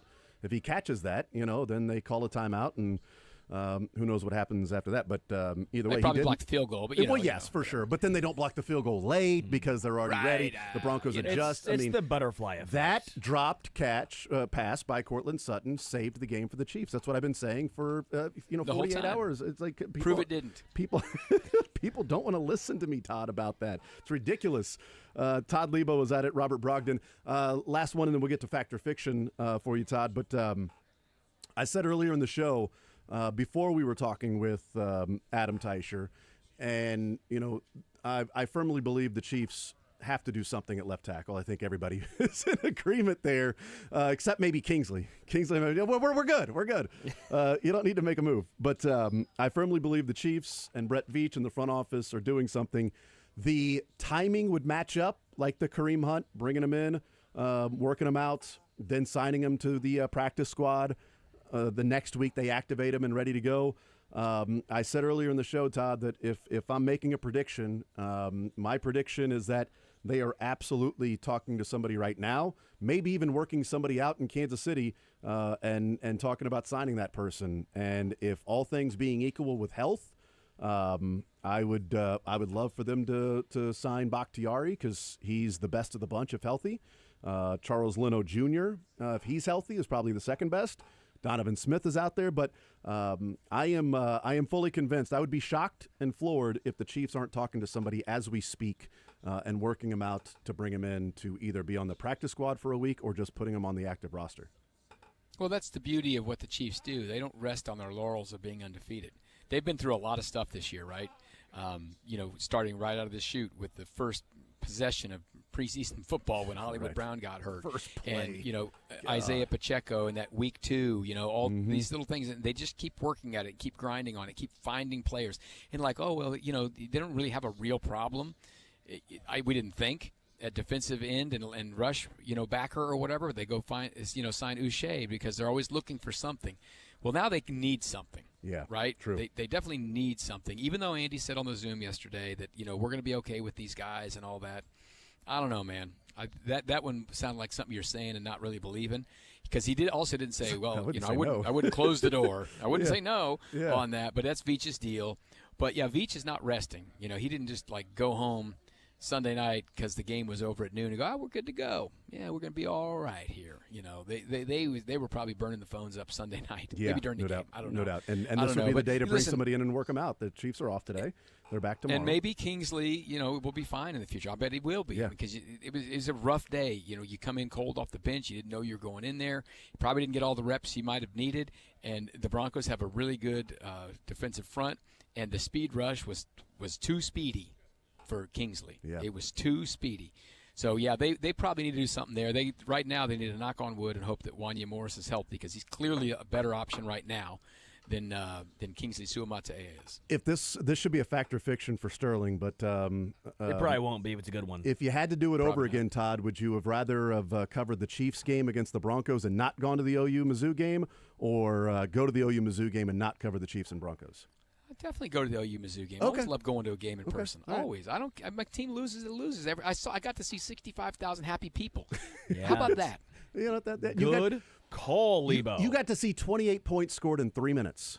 In the final 3 minutes didn't of that see game. that at Arrowhead, did we? We barely even got to what did we have 30 points in the game? That's right. We did not see. We saw they scored 35 points in the final 34 points in the final 9 minutes of OU and Mizzou, and the Chiefs and Broncos scored 30 points in 60. So yeah. And I got to see Don Proctor before the game. How about I got that? to see Gabe DeArmond before the game. Well, have you a know beer what? with them. And I got to see.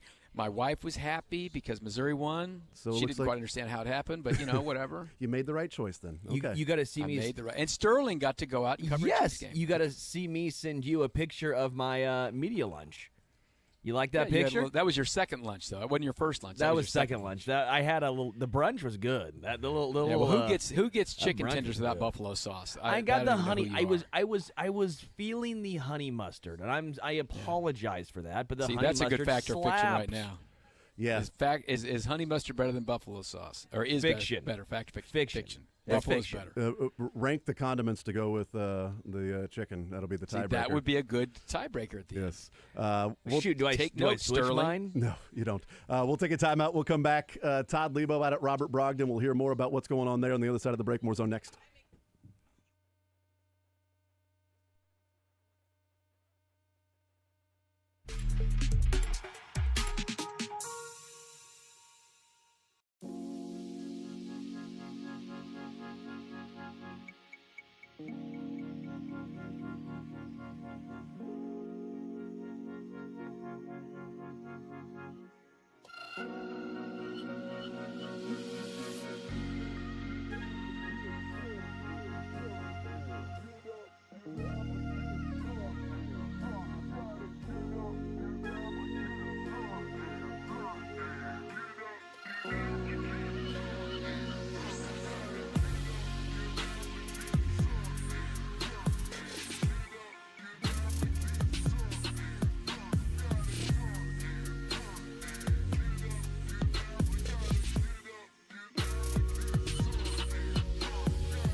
on out there? Yeah, we're having fun out here. I got salespeople out here. Our guys, Sandy's here, Stephanie's here, Paul's here, Gabe's here. We're having a good time out here. And come on by here. Robert Brogdon's Olathe Buick GMC, I-35 in Santa Fe. Great specials going on right now. 30-day money-back guarantee is available on all new vehicles. We've got great discounts going right now at this time of year on GMC Sierra, Buick Encore GX, and GMC Yukon. Financing rates as low as 0.0. And on the big trucks, and you can get 3.9% APR on the heavy-duty trucks. No payments for 90 days on many of the Buicks and GMC. So come on out. It's a beautiful day. Come out and talk some sports with us. Have some fun. There you go. Todd Lebo is there along with the sale. There must be food and some free stuff there. There's no food here. They came by because really? they care. Oh, okay, well that's great. You know what? I wouldn't mind a big heavy-duty truck. I feel like I could get myself in a big heavy-duty truck right there. You got your boots on today, buddy. I got my ready. Timbs on, yeah, baby. You got some boots on? I didn't know you were wearing some boots today. Scoot and boogie. Okay. Okay, great. Todd Lebo. Okay, great. Out at Robert Brogdon. Let's play a little fact or fiction here. You know what? Since Todd's on the road, let's start with him. Hey, Lebo, you ready? Okay. You ready? I'm ready. Let's have some fun. Fact or fiction, DeAndre Hopkins will catch at least 6 touchdowns for the Chiefs this year. I'm counting playoffs. Fact. I should have been specific. Yeah, I'll go fact as well. Well, he's already got 2, so I'm going to go fact. Yeah, I'll go fact. That is a fact. I should have said regular season only. I'm still going to go fact if it was regular season. Okay. I think he's got 4 more in these final, 8 games? Yeah? Yeah. Okay. Yeah. We'll go to Dylan this time. Dylan, fact or fiction, Travis Kelce will still finish over 1,000 yards. Where's he at now? I think 499. Yeah, I think he's pacing for 990 something. I'm going to go fact. That's with my heart, though. I'm going fact too because his pace over the last month and 6 games is 1,300. So I'm going fact. Smells like a fiction to me from Sterling. That is a fact, Oh, Lebo. wow. Dang it. Wow. He has been pacing incredibly well to get to that 1,000 yards yet again. So I think he does. I think he keeps it up. All right. So and he's also pacing for 113 receptions. Not even just in the last month. Let's That's for the whole revisit this season. one, by the way. So for the whole season, he's I pacing for don't 113. keep all these, Lebo, because if I kept all of them, I would have too many pages and I would never understand what they're at. So I delete them directly after, so we never know if I'm wrong. They're on the podcast, buddy. Okay, you listen to those back, Lebo. All right, I'll go first here. All right, Jason, you go first here. Mizzou basketball has been giving Fiction. me. Oh, wait. Sorry. Mizzou basketball has been giving me hope. Fact or fiction? No, fiction. Fiction. Sorry to, my bad. Fiction. I already said it. I already said fiction. Todd? Well, let's try fact. Yeah, I'll go fiction, too. Here.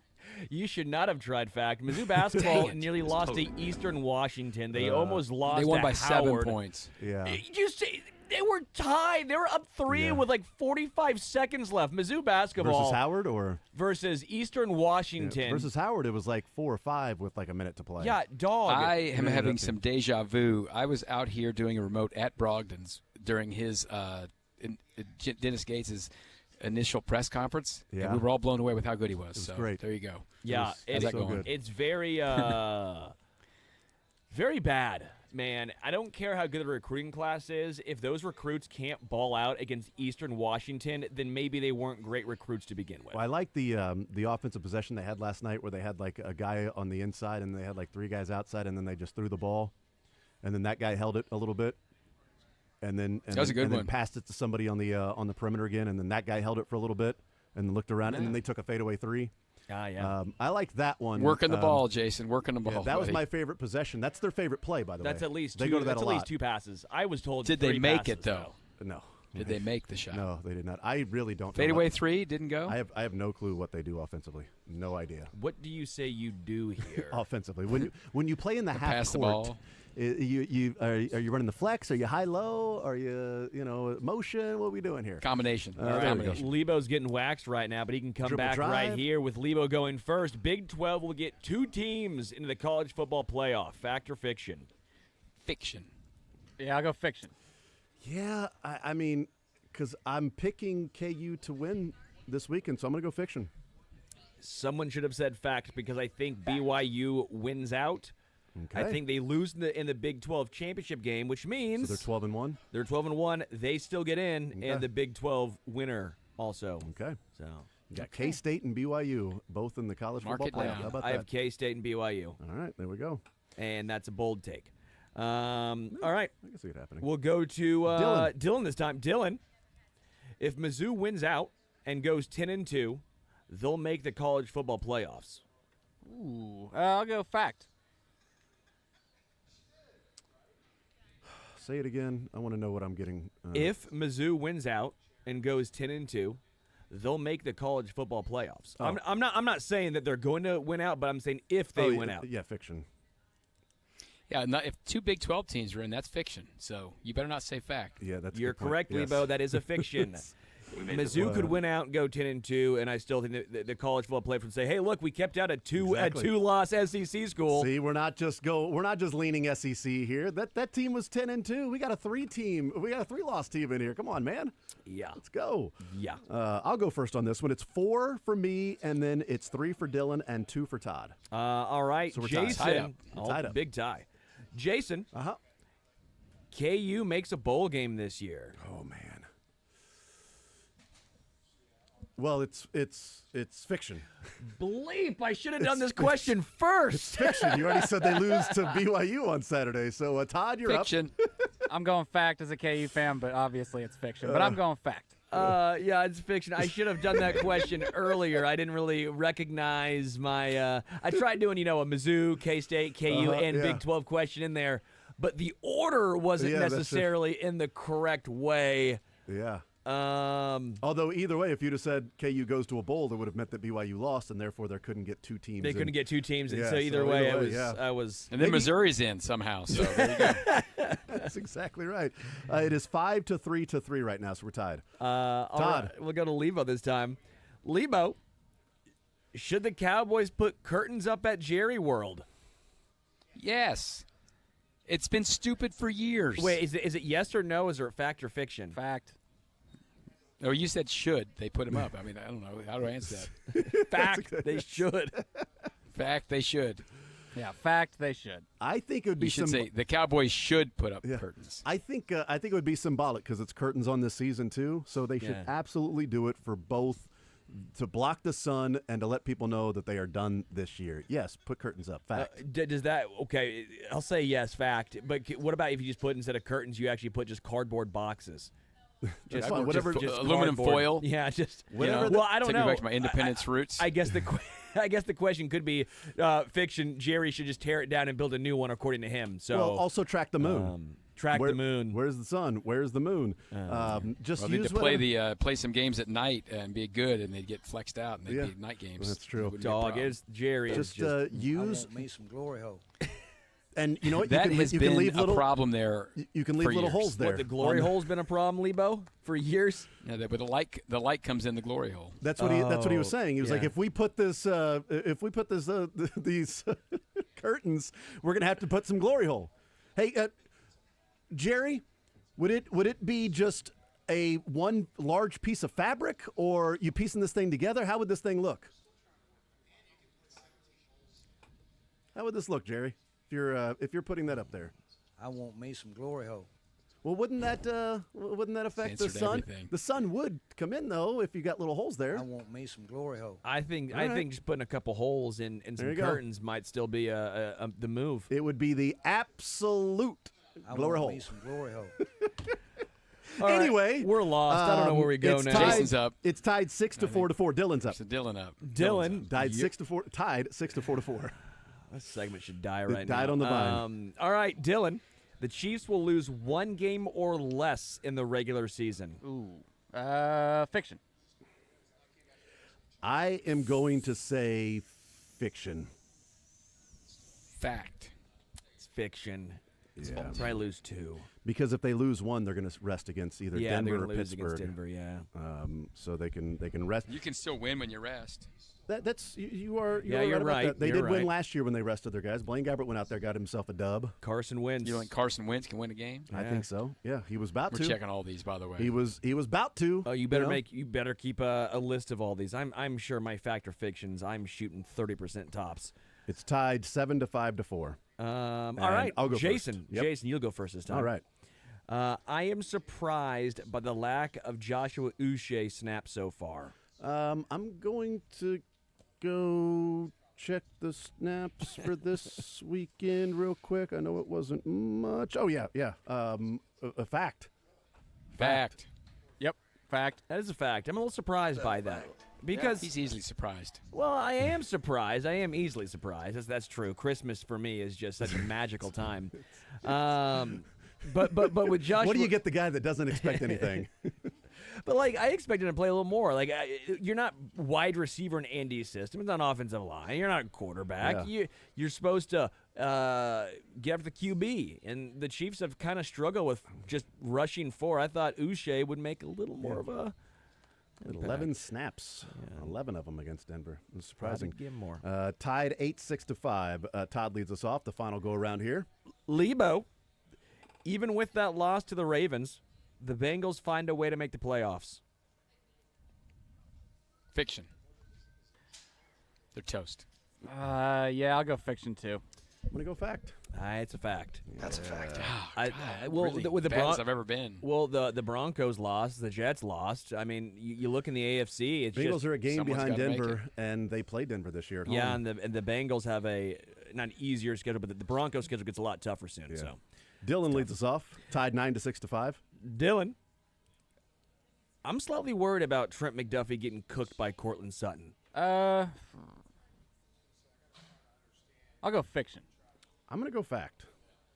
He said slightly, so You I'll said say slightly, fact. yeah. Fiction. Oh, wow, I'm not okay. worried at all about Wow. McDuffie having Damn. one bad game. Oh, my gosh. Like God, it McDuffie was awful. is still elite. I don't know why.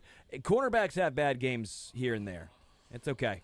Here's Not what I'm, worried. Here's what I'm thinking. During Fact or Fiction, Todd's really good at seeing the Yeah. I gotta reactions see from his Sterling face. and being Yeah. able to decipher what his answer is going Playing to be. this thing blind, man. That's why not he's good. way better than me in poker. 9-7-5.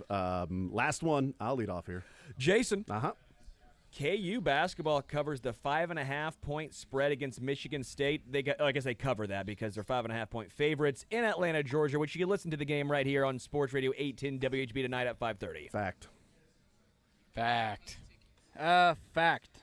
I think KU covers. Yeah, I think 5.5 that's a points fact. is That's not on TBS. not enough.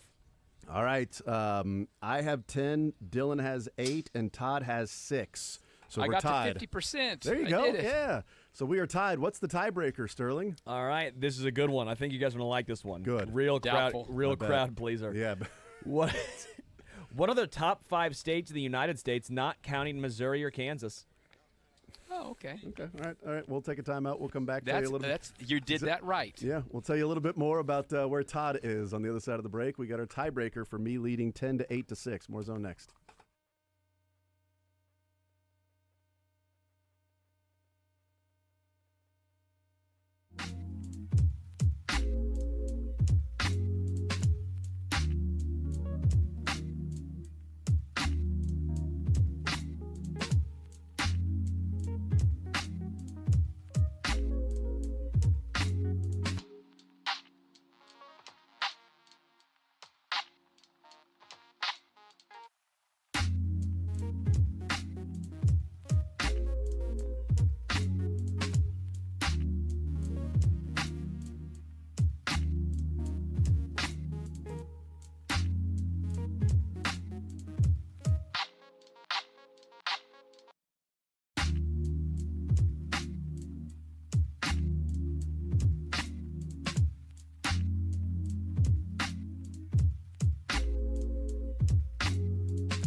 weekend coming up for you. If you come out here and check out all their great cars that they have at Robert Brogdon's Olathe Buick GMC, check them out online at robertbrogdon.com. But they've got great money-back deals going right now because it's that time of year to get that. They've always got 30-day money-back guarantees available on all new vehicles. You don't like the vehicle after you've had it, bring it back within 30 days. Take you right out of it. So it's perfect for you. Got a great big selection of a Buick Envistas. I know you've seen those. That's the new Buick model. They got lots of them. They start at just $25,000. So come check them out. Robert Brogdon's Olathe Buick GMC. All right, so the tiebreaker is top 5 states. What are the top 5 states that aren't Kansas or Missouri? Yes, correct. We're the top 5 states in the U.S., not counting Kansas or Missouri. And hint, I have been to these 5 states. That was all right. So here's the deal. I'm going. I'll go first.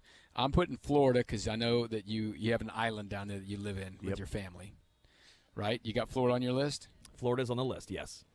Okay. Yeah, I put Hawaii on the list. Hawaii I've not been to, so Hawaii's not on the list. Hawaii's not in your top 5? No. Florida is, though. I put Colorado on the list. Yeah, Colorado's on there. Big mountain guy.